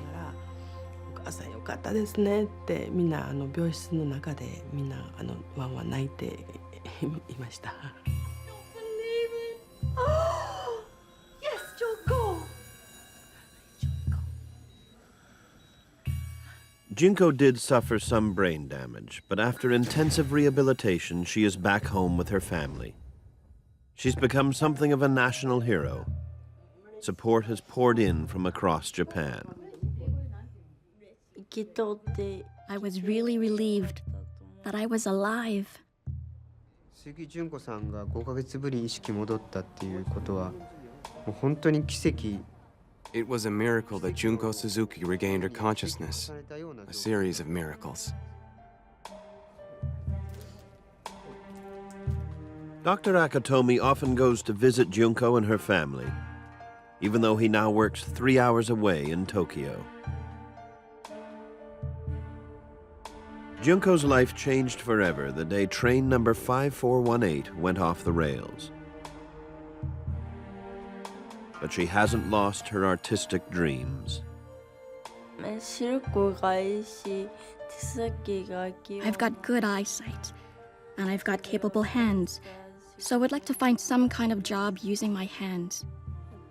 I want to be an illustrator, or something like that.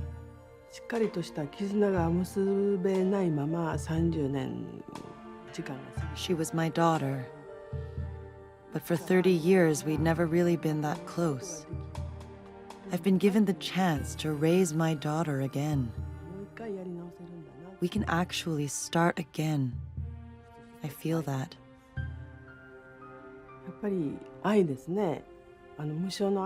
I've started to notice what love really means.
October 8, 2005. In northern Pakistan, in the capital city of Islamabad, a massive earthquake rips through the Margala Towers in one of the city's wealthiest areas. Inside, all hell is breaking loose. In her ground floor apartment, Khalida Begum struggles to hustle her elderly mother out of harm's way. I held her hand and brought her to the corridor. Residents stampede for the exits as the building begins to collapse around them. After taking a few steps, things started to fall on us. Then the ground suddenly opened up and we fell into it. One floor above, May Amin and her family are desperately trying to escape.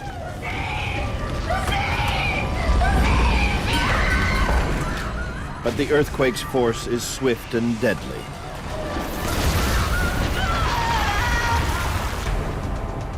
In less than a minute, the seismic monster has wiped out 3 of the Margala towers.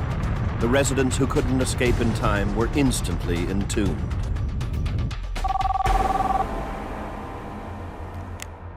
Hello, John Holland. More than 6,000 kilometers away in the middle of the night, John Holland gets the call. He leads one of the world's top disaster response teams, a highly trained group of search and rescue volunteers known as Rapid UK. When I turned on the TV, you could see aerial pictures of villages and towns that have been totally destroyed. The most dramatic pictures that were coming back were of the Margala Towers in Islamabad. Holland learns that the earthquake, measuring 7.6 on the Richter scale, has crippled much of northern Pakistan and Kashmir, along with parts of India and Afghanistan. It's one of the worst natural disasters in Pakistan's history. Hold on a minute, will you? We would welcome assistance from friends all over the world. We are in the process now of sizing up the damage. Okay, yeah, I'm on the way.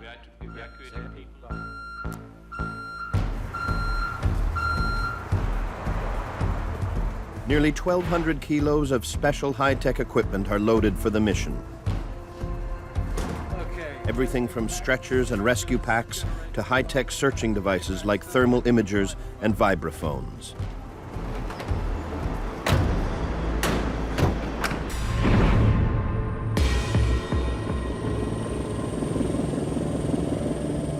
At the Margala Towers in Islamabad, there is an urgent need for well-trained rescuers. Hundreds of people lived in these buildings. Nobody knows how many of them made it out alive. One of the people searching for loved ones is 34-year-old Mamoon Tariq Khan. He lived in one of the adjoining towers that withstood the quake. Several members of his extended family lived in one of the towers that collapsed. I'll be honest, when I just looked at the rubble, 11 flights, all down to just a floor and a half. It started setting in as to what could have happened to my own family. I was the only one, of my immediate family alive. As Mamoon searches for 4 generations of his family, his thoughts drift to happier times. Mamoon's sister and her young son were inside one of the collapsed towers. Also missing, his 76-year-old grandmother and his 56-year-old mother, Khalida. Next time, why not bring the refrigerator? It's easier to carry.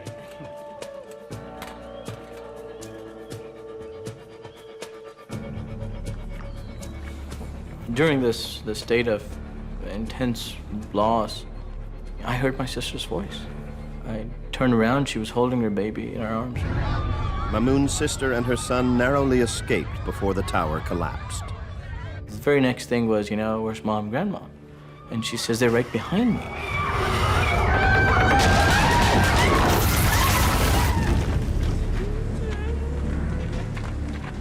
Mamoon and others who gather at the site struggle to stay positive, but faced with such destruction, it's hard to keep the faith.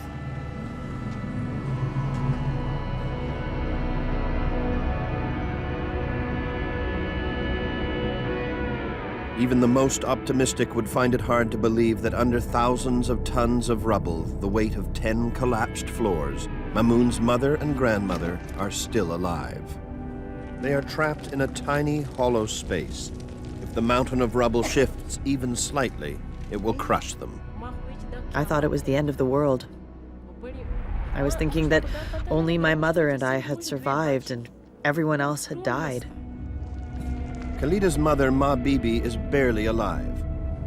She has a deep head wound that will not stop bleeding.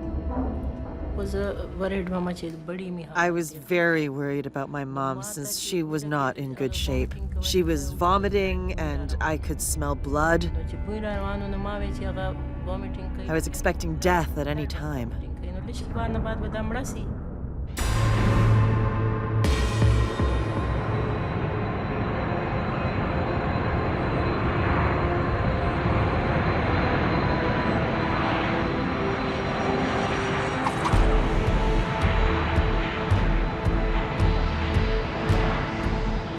John Holland and his disaster response team have arrived in Pakistan.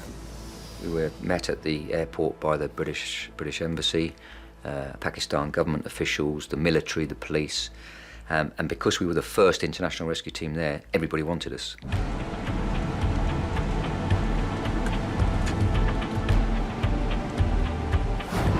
Holland and an assessment team head straight to the Margala Towers.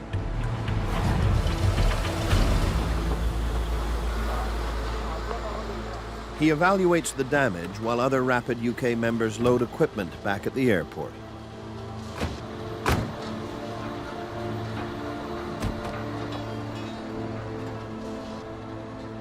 The size of the buildings immediately said to me, these people need specialised equipment. They need specialised teams in there. Holland asks the rest of his team to move as quickly as possible to the Margala Towers. The rescuers face a volatile situation. A large crowd of onlookers hover helplessly, desperate for quick results, some kind of sign that family members are alive. Why don't you help us instead of pushing us around? I saw the rubble. I was all, on top of them. But knowing that it's going to be a while, it was a terrible feeling to know that they were not the priority right then. And I could not make them the priority either. Because he's accompanied by officials, Holland is rushed through the crowd. But he knows all too well that in an earthquake, roughly 90% of the people saved are dug out within the first 24 hours. Holland also realizes that aftershocks from the quake can shift the rubble, killing those who are trapped and those trying to save them.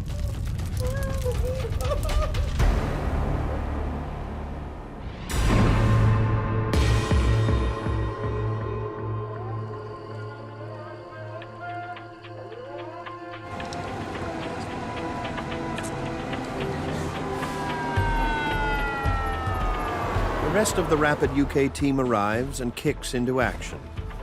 While some of them set up a base camp and communications center, another group starts searching right away.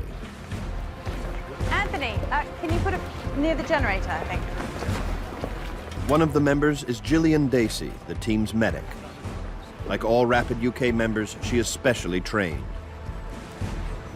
And that includes basic search, basic rescue, working at height, logistics, security, base camp issues, communications.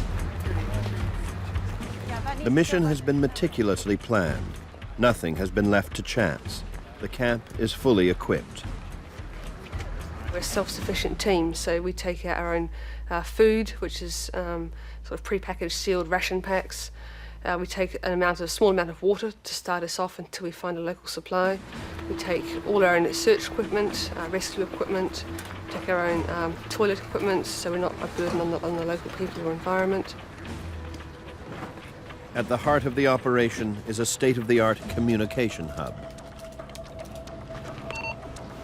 Check. Can you read John over? Satellite phones as part of the communications equipment, along with computers, broadband internet access, and we've got our own radio communications on site as well, in between team members and the base camp. The team gears up to start searching the surface of the rubble. Loud and clear. Proceed to site for surface search. Over. Roger, over and out. Come on, we're up, everybody. There are enough provisions at the camp for a 10-day mission. Under the rubble, time is running out. Khalida listens helplessly as her mother moans and grows weaker by the hour. Here, put this against your head. It'll stop the bleeding, Ami. I was happy that I was with my mom. It was good that she was with me. I was trying my best to comfort her. I knew that we couldn't get out without the help of God.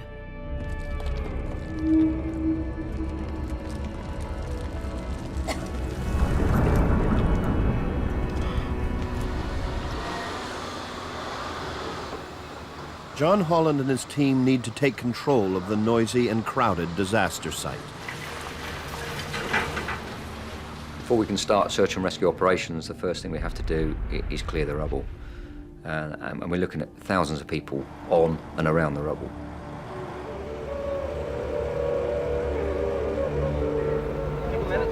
Asking people to leave the rubble when they've got families missing, relatives, friends, neighbours, it is a very hard job to do. And it's certainly not one I like doing, but it has to be done. I stayed right next to where the action was for most of the time. I yelled at the administration, I fought with them, and even then, I just couldn't change the pace at which people were being pulled out. The problem is that the noise of the rescuers above ground can drown out sound coming from deep inside the rubble. In the beginning, we could hear the drilling of machines and the sirens from the ambulances. Across the site, operators are ordered to turn off their machines. Then the drilling stopped. I thought they'd ended the search because they thought that no one else was alive. The search area is huge, roughly the size of a soccer field. So the team's next challenge is simply where to start. By hand is going to take way too long to reach him in any reasonable To identify the best area to search, the team studies a blueprint of the towers. Next, they consult a missing persons list. Literally inch by inch until we can... So then we were able to match up the flat numbers and where we thought that people might be. In the process, Holland and his team learned that between 70 and 120 residents of the building are still missing. But despite all the maps and the missing persons list, the team's best clues to pinpoint a primary search area come from local residents. Yeah, okay. That previous night, somebody had heard voices. Whether that was true or not, we're not sure. However, you've got to start somewhere, and we based it on information. Hello? Can anybody hear me? Hello, is there anybody here? The team begins a sweep of the top of the collapse to see if anyone is buried just beneath the surface and survived the impact. Okay, be careful, move slowly. Hello, can anybody hear me? When you carry out calling and listening search, you're not necessarily looking for people just underneath the surface. They could be a few meters down, basically within listening distance. Is anybody there?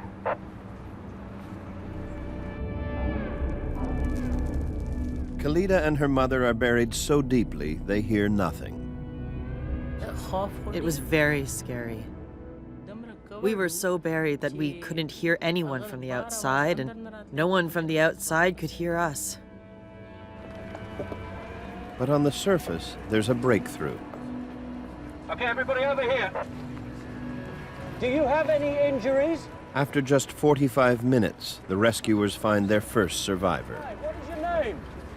We had actually located a 14-year-old male who could be heard below the rubble. The boy has a leg injury, but is otherwise unharmed. We need stretchers, crowbars, hammers. Already the team has living proof that their efforts are paying off. Yeah, the feeling of finding a survivor so quickly after arriving on scene, you think, wow, that is just the most fantastic thing. That's good, guys. Very slowly. Only 15 minutes later, they hear another voice. John! John, I think we've got a voice here. This time, it's a woman. Coming over, Juliet. She was only about 2 meters down, but there was a huge slab of concrete from the floor above, literally pushed against her face. All these people have been standing on her, on top of her, and she was very seriously trapped, very seriously injured. This stuff out of the way. So we had 2 simultaneous rescues going on. We'll get you out as soon as we can, all right? No one was pulled out that was as far down as you know, my own family was. So as, you know, elated as I was that someone else has been pulled out alive, that did not, you know, raise my hopes for my own family.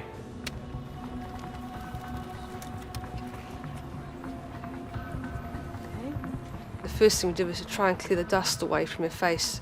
So she'd been covered in this sort of really suffocating type of dust for a day and a half. Relax, stay calm. Who's at 2 there?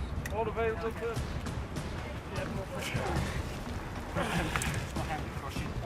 Move out the way. Move out the way. In less than an hour, they pull the teenaged boy from the rubble.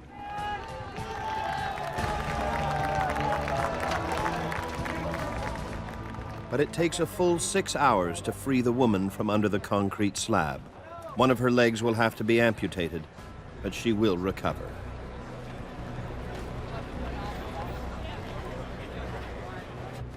For the Rapid UK team, it's a very good start. Everybody's had a break. We can... Yeah, terrific. That's great. Because you suddenly think, we've got 2 people here. By just doing what we would class as a surface search, how many more are alive inside this building? That spurs you on. It spurred the whole team on. Later that day, the rescuers find a 3rd survivor near the surface. Then the search goes cold.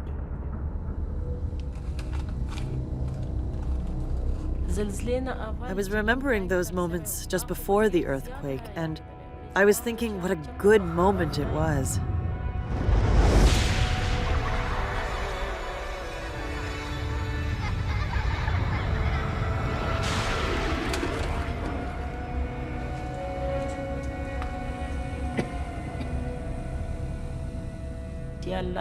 I was asking Allah to keep my kids alive.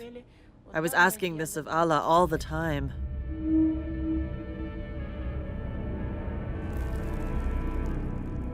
For the time being, Khalida's mother has stabilized and has stopped vomiting blood.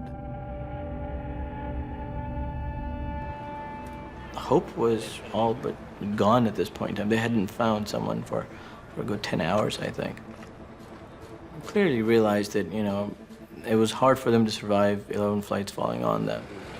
For the Rapid UK team, it's time to switch strategy, to move deeper into the rubble in search of air pockets that might contain survivors.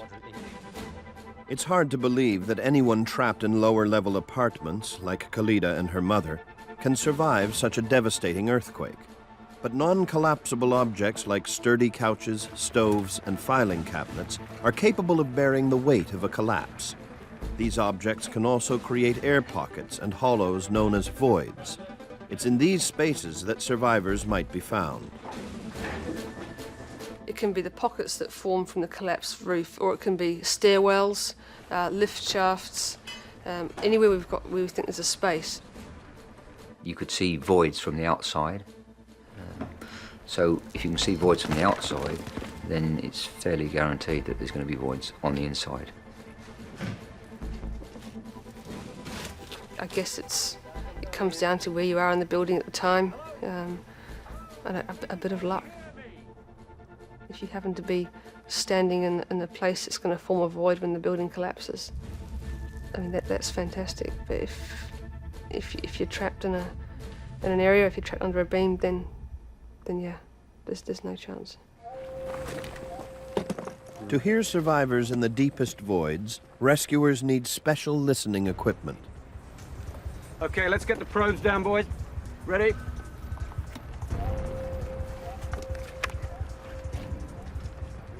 What we use for the sound location is what we call a vibraphone, and that works on seismic and acoustic sounds. And it's basically 3 probes. with a control box. Very, very sensitive equipment. And you place it on the rubble or down into voids. All work stop! Silence! Batten strike! And you tap, you bang to people, and what you're looking for or listening for is a response of some kind. Batten strike! The sound of the hammer travels deep into the pile of rubble. The team hopes that any survivor below who hears it will shout or bang back a message.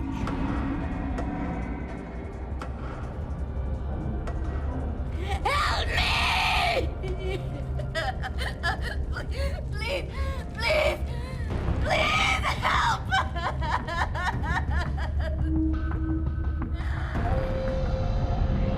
From the depths of the disaster site, a human voice rises to the surface.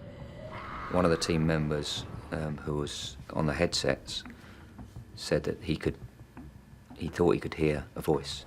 So I took over the headphones and listened intensely. We banged, we called.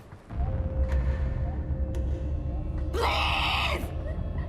And every time we banged and we called out, I could hear a very, very faint lady's voice. Very faint. Okay, we definitely got something. Let's go again. Silence! Batten strike!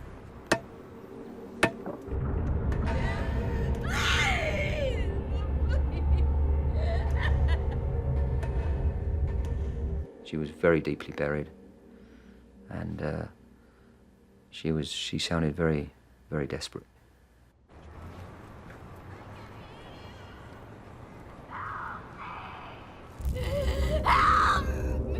Trapped deep beneath the rubble is 33-year-old May Amin. The quake has separated May and her baby from her husband Firas, a United Nations employee, and their oldest son, Hussein. May has broken her back and one of her legs. She cannot move her lower body at all.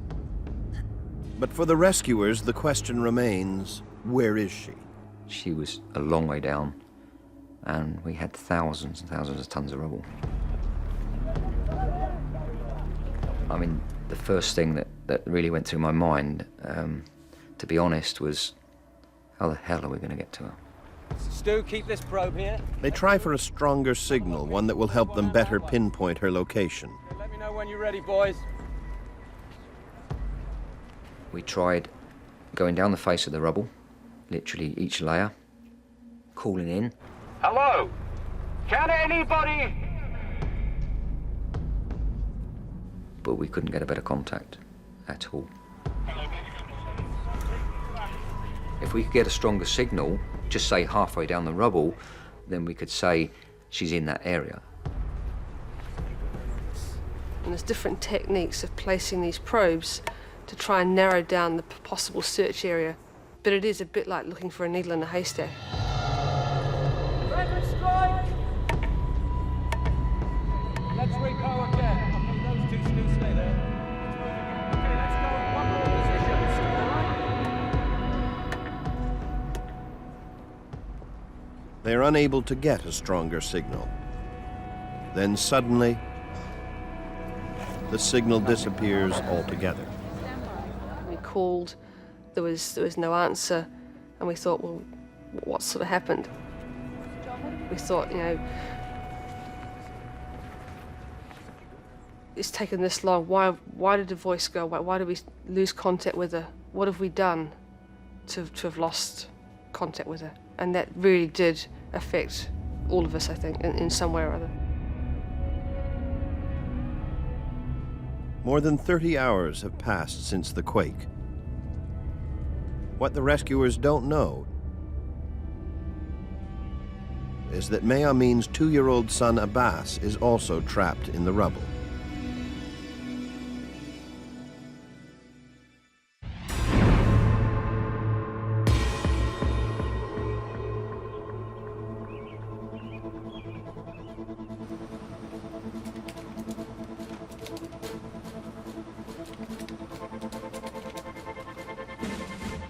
Another rescue team brings in dogs specially trained to find earthquake survivors.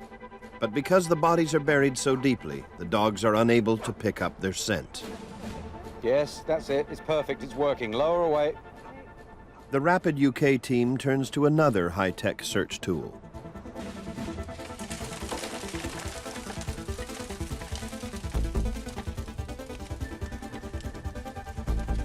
It's a special fiber optic probe, designed to twist and bend around rocks and other obstacles.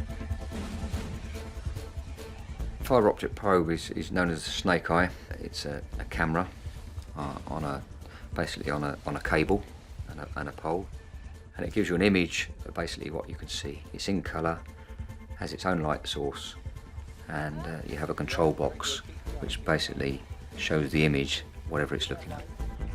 But yet again, no signs of life. Now the team searches for invisible clues using an instrument able to detect the carbon dioxide signature of human breath. It's basically a probe with a control box, an analyzer, and you're pushing the probe into voids areas again, and you're looking for CO2 emissions from exhaled breath of a person that's still alive. But yet again, the rescuers come up empty.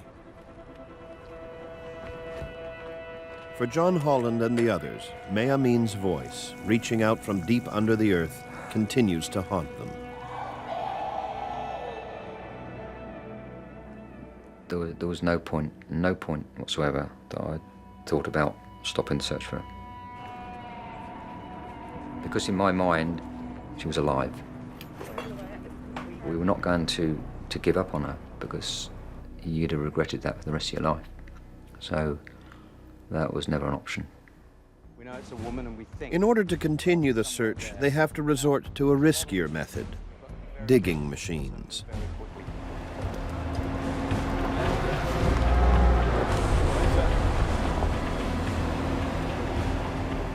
We took a look at the map of the building, and we made an educated guess of where would be the most appropriate place to start digging in.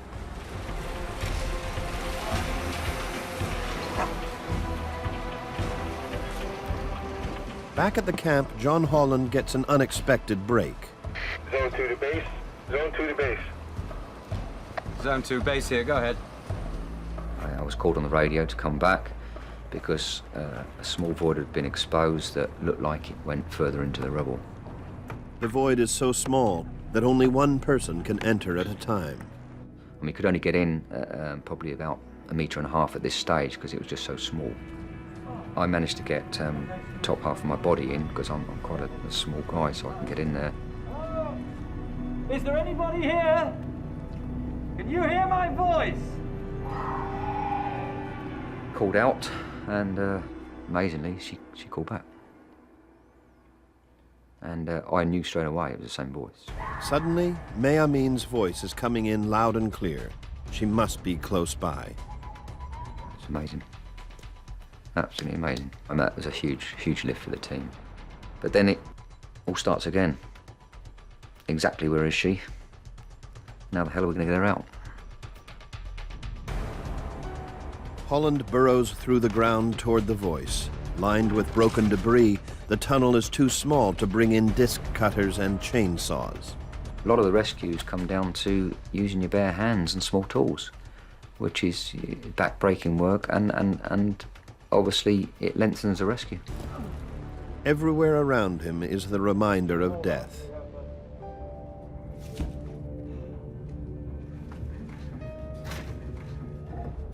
You don't think about them at the time.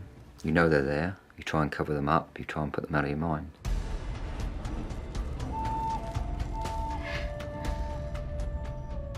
We knew that this is day 3, well into day 3, and this person's going to be very, very weak. They may be injured, so it is a race against time.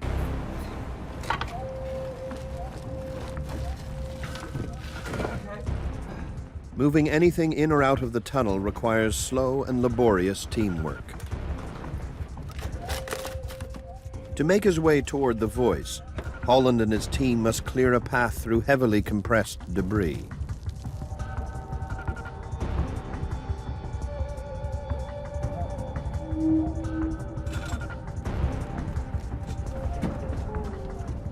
Holland has moved 3 meters into the tunnel.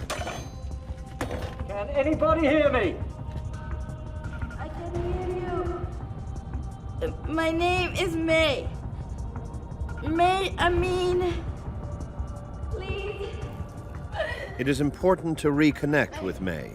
After passing out, she regains consciousness and must fight to stay alive.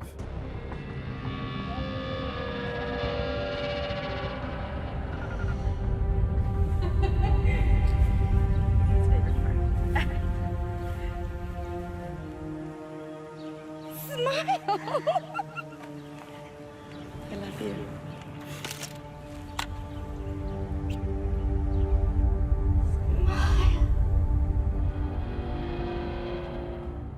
Just past the TV was a picture on the floor, and it was all smashed, and it was a wedding photograph. May Amin is now only centimeters away, but Holland is blocked by a large concrete beam, and now he makes a horrific discovery. Cleared away the rubble and the rubbish, which exposed a body, which was a male, and he was crushed underneath the beam, partially. His head, shoulders were underneath the beam. I couldn't figure it out why he had a small arm. It wasn't his arm; it was a child's arm. And we quickly worked out that it was May's husband and her other son. May's husband died trying to save their 7-year-old son, Hussein. The child is still locked in his father's arms. That beam, in fact, that gave us safety and protection, and gave May probably safety and protection, took the life of her husband and her child, because they were underneath it. Holland is shocked when May tells him that she can hear her son. And then I said, what's your son's name? And she told me it's Abbas. I said, call out his name, May. And he called back. Unbelievable. This is a real race against time now, because we've got a young child here that's been buried for 3 days. May, can you hear this? Yes, I can hear you. You are very close. But not close enough. The beam is too heavy to move or cut. They must get a better idea of May's location.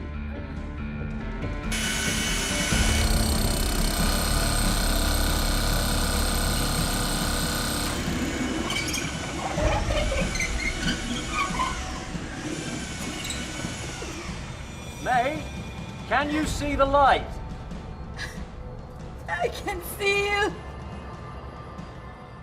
The team needs to come up with a different plan. After withdrawing from the void, I spoke to other team members, and we had to basically find a way in on the other side of this beam. 12 meters away and even deeper in the rubble, Khalida and her mother are still hanging on, but barely.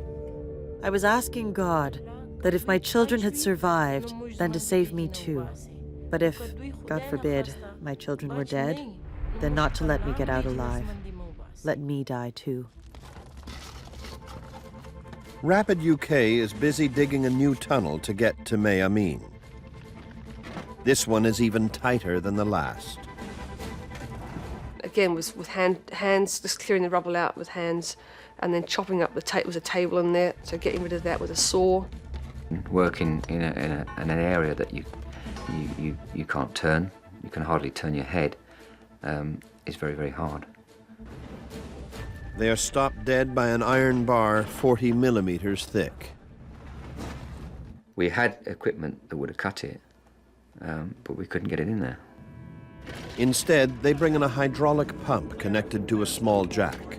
The jack raises the bar that they can't move by hand, just barely enough for a team member to squeeze through. Team member Paul Worcester is the first through. Hold on, May. Just stay calm. We'll be with you very, very soon. Moving through the dark void, Worcester comes face to face with May's younger son, Abbas. Once he got that chair away, Abbas came towards him, actually crawled over him. Come on, Abbas. Yeah, that's great. Come on, this way. Now Holland crawls backwards all the way out of the tunnel, holding the tiny survivor. Miraculously, the boy has no major injuries. Him crawling up towards me with my light shining in his eyes. Well, I'll always remember that.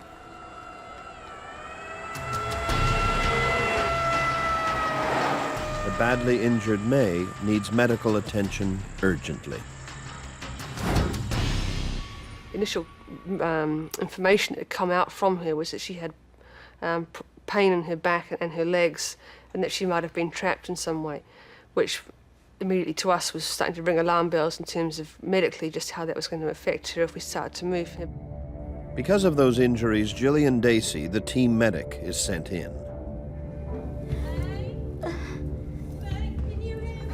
Yes. My name's Gillian. I'm a paramedic. Abbas. Abbas is fine. He's on his way to hospital. He's all right. Took my helmet off and put it on the end of the bed to generally light up the area. My legs, but Dacey reaches May and spots May's dead husband and son just centimeters away. At the time, you just you focus. You've got to focus on the job in hand, and I guess I tried not to think too much about it.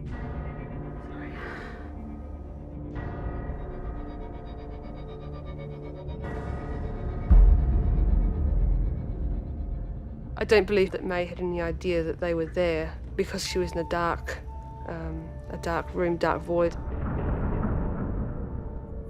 I don't think she had any, I hope she didn't have any idea at the time. Can you move at all? Dacey learns that May can't move her legs at all. Okay.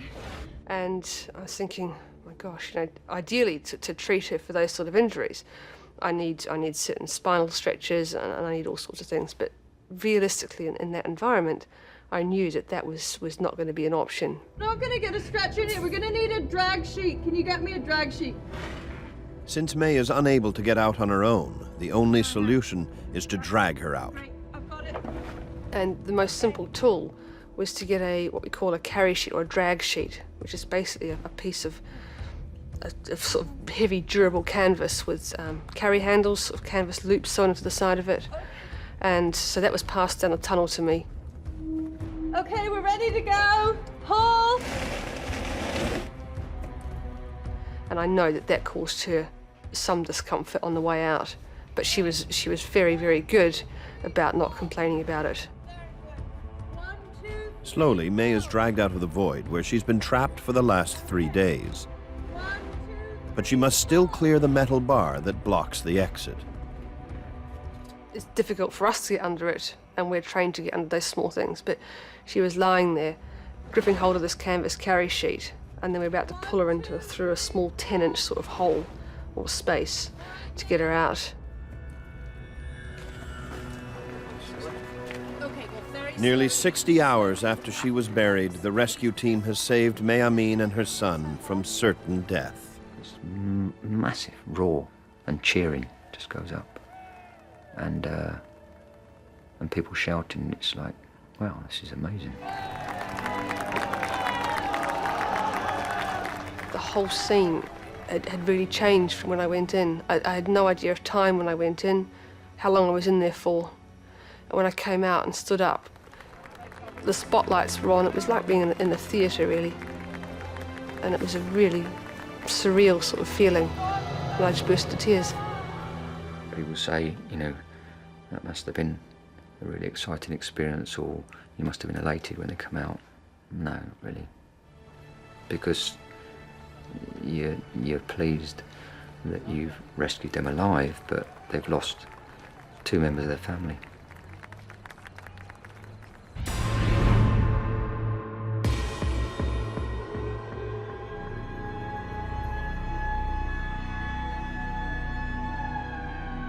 John Holland and the Rapid UK team continue their methodical search of the collapsed Margala towers. Certainly every day that passes, the chances of survival are diminishing. And in fact, you know, after day 4 normally, day 3 or 4, you're looking for a miracle, absolute miracle. Zone 2, go ahead. Oh, we've got a voice back here, sir. I was back at base camp and I had a radio message. Can I come to Zone 4? We think we may have something. They hear a voice coming from an area at the very base of the rubble, 10 stories down. The location makes access from the top or sides of the rubble pile impossible. Way too long to reach him in any reasonable time, because the area next to it that butts up to it, this building is still standing, and so we cannot get any machinery in there. So there's only one solution. The only way to get at it was from underneath the adjoining tower, from their underground garage. Starting from the underground parking lot in the adjoining building, the rescue team works its way to the survivors. The first thing we had to do was remove all this rubble. The guesstimate was that it was about 20 tons.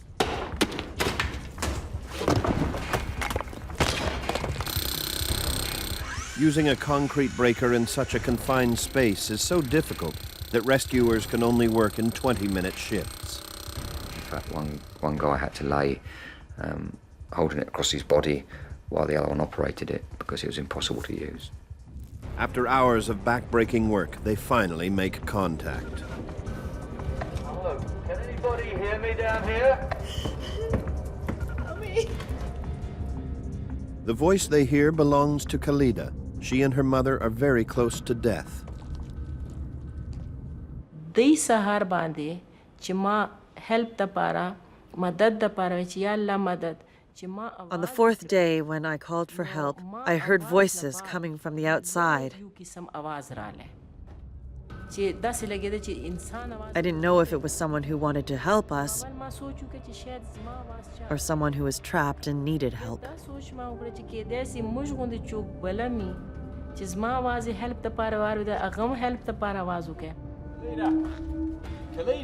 They gave us their ages, so we knew that one of the ladies was quite an elderly lady, and that she's going to be very weak.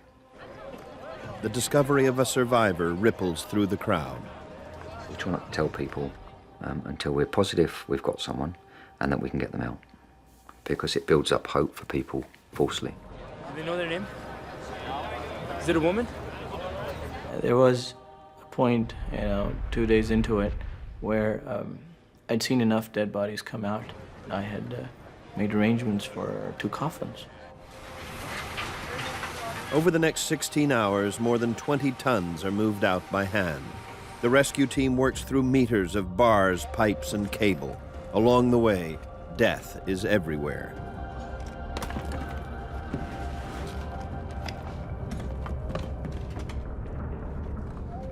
When Khalida and Ma are found, they have been trapped for 70 hours in a 30-centimeter high void.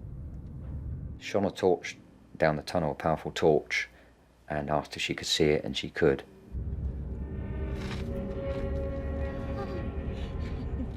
And literally you could just see a part of her with her hand moving. But suddenly, they realize that Khalida does not want to be rescued. When the light reached us, I got worried, since I knew they were going to rescue me, and I would be informed about my children. Without my children, my life has no meaning to me. My children are my life. If my children are not alive, I do not want life for myself.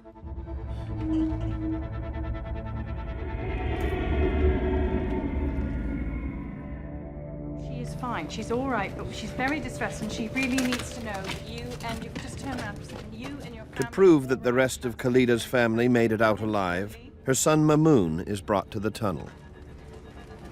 I put my head into a hole and yelled out, and my mother, I heard her very clearly. We're all okay, Mom. Just wait for them to come and get you, okay? They're coming, Mom. The love that our mother had for us, that was clear that day. If not before, it was that day. Because they are so deep in the rubble, it takes most of the day to pull Khalida and her mother up to safety. Against all odds, they have survived nearly 83 hours in a rat hole. Those gathered at the site allow themselves a brief moment of joy. It was destiny, fate, luck, chance, coincidence, whatever you may call it. The facts were entirely against these two coming out alive. I'd like to thank the great people of Rapid UK. We got lucky in the immediate sense when it comes to our family, but those 3 days made us realize just as much how much loss had occurred from this earthquake. The massive earthquake killed nearly 74,000 people and left more than 2.5 million homeless. At the Margala Towers site, Rapid UK was able to save 7 people from the rubble.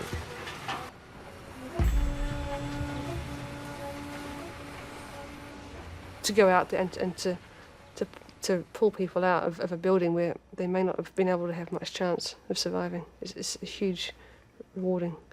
Give us a chance, and if there's people there alive, we'll find them. A lot of credit must go to the local people that helped and supported us as well. The search continued for a week, but no other tenants from these buildings were found alive. Scores of people lost their lives in the Margala Towers. Etched in stone are the victims' names, including May Amin's husband and her son. May Amin recovered from her injuries. She currently lives in Iraq, along with her surviving son, Abbas. I reflect on that and I think, okay, they're alive, but she's got to build her life again, and that's not easy when you've lost your husband and one of your children.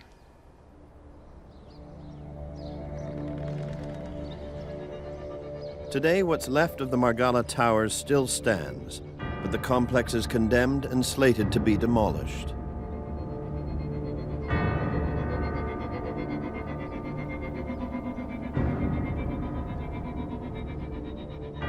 Those who designed and built the Margala Towers have been charged with criminal negligence. Mamoon and others who survived believe that if the building had been properly constructed, dozens of people would still be alive today.